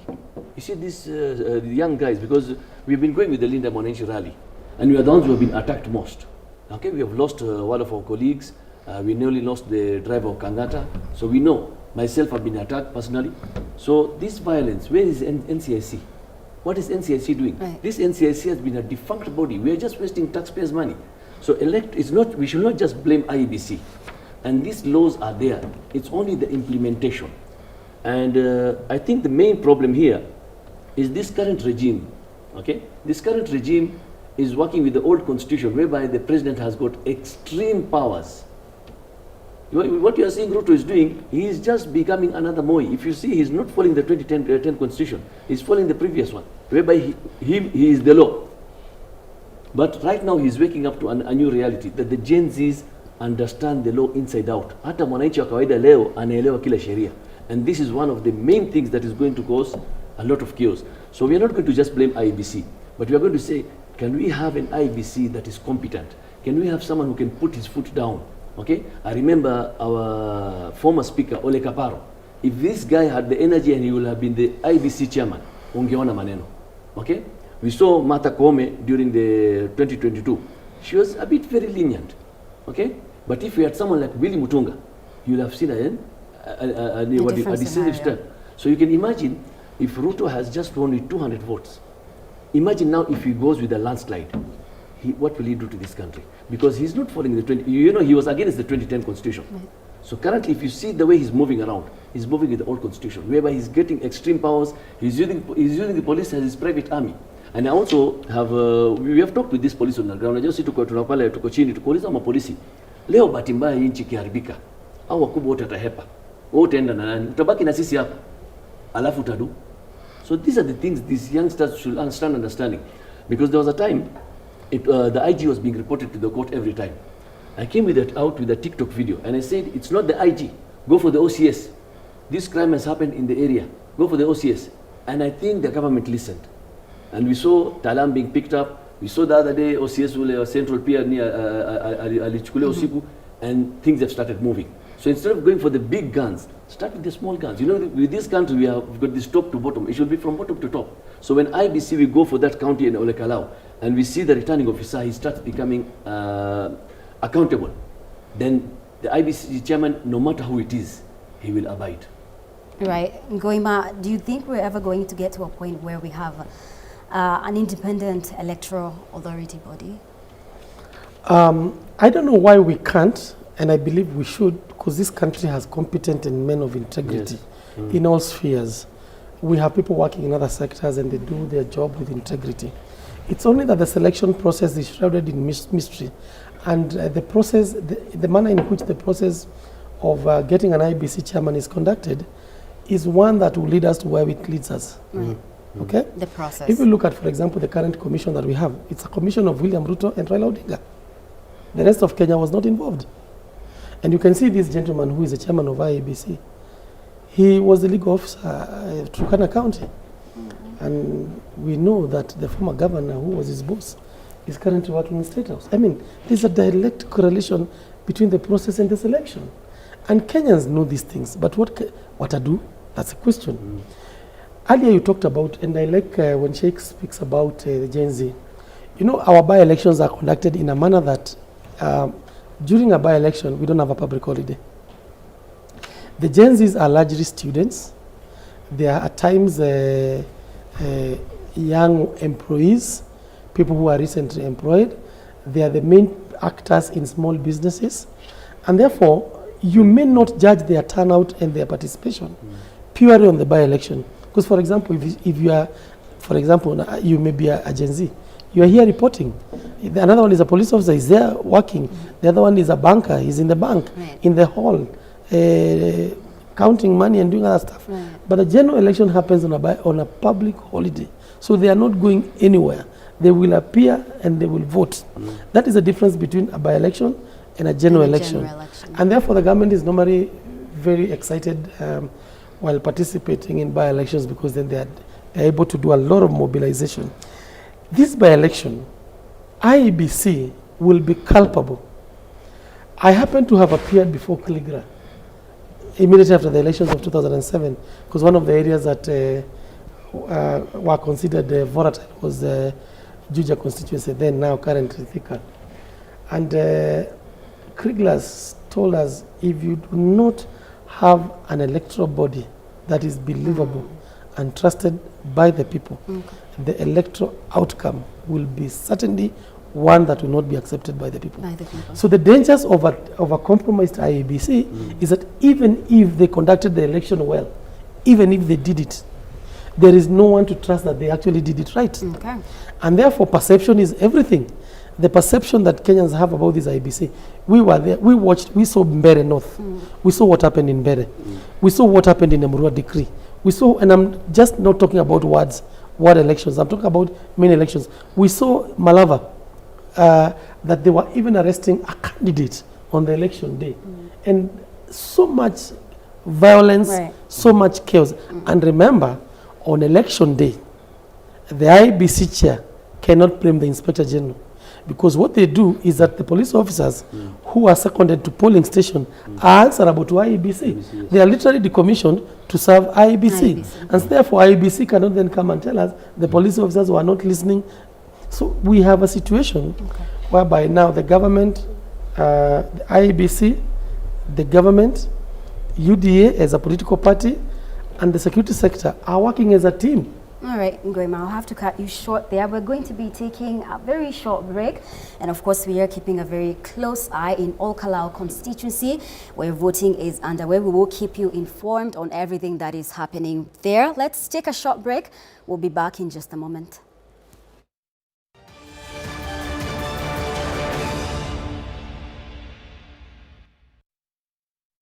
K24TV, our shared experience.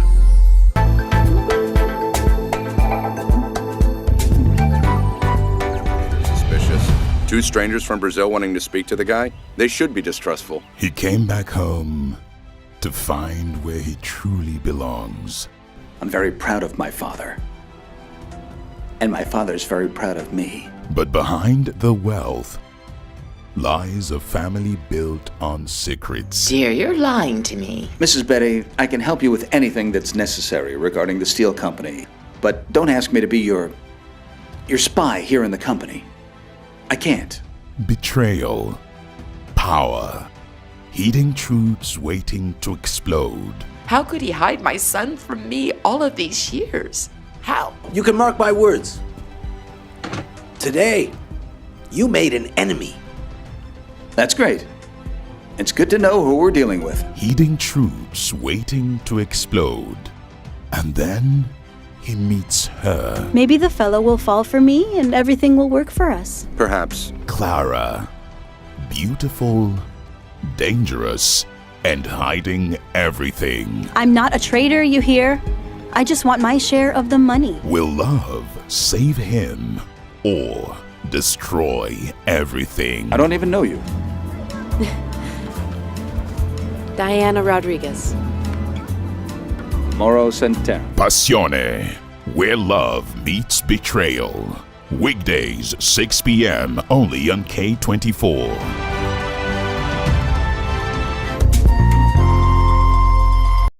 Thank you for watching K24. Would love to hear from you. Hit us up. Let us know what you need, what you don't like, and why. You can reach us on Facebook, X, TikTok, and WhatsApp.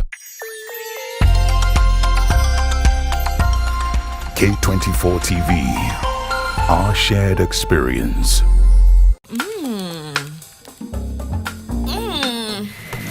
Indulge in the moment with every spoonful of Delamere real fruit yogurt.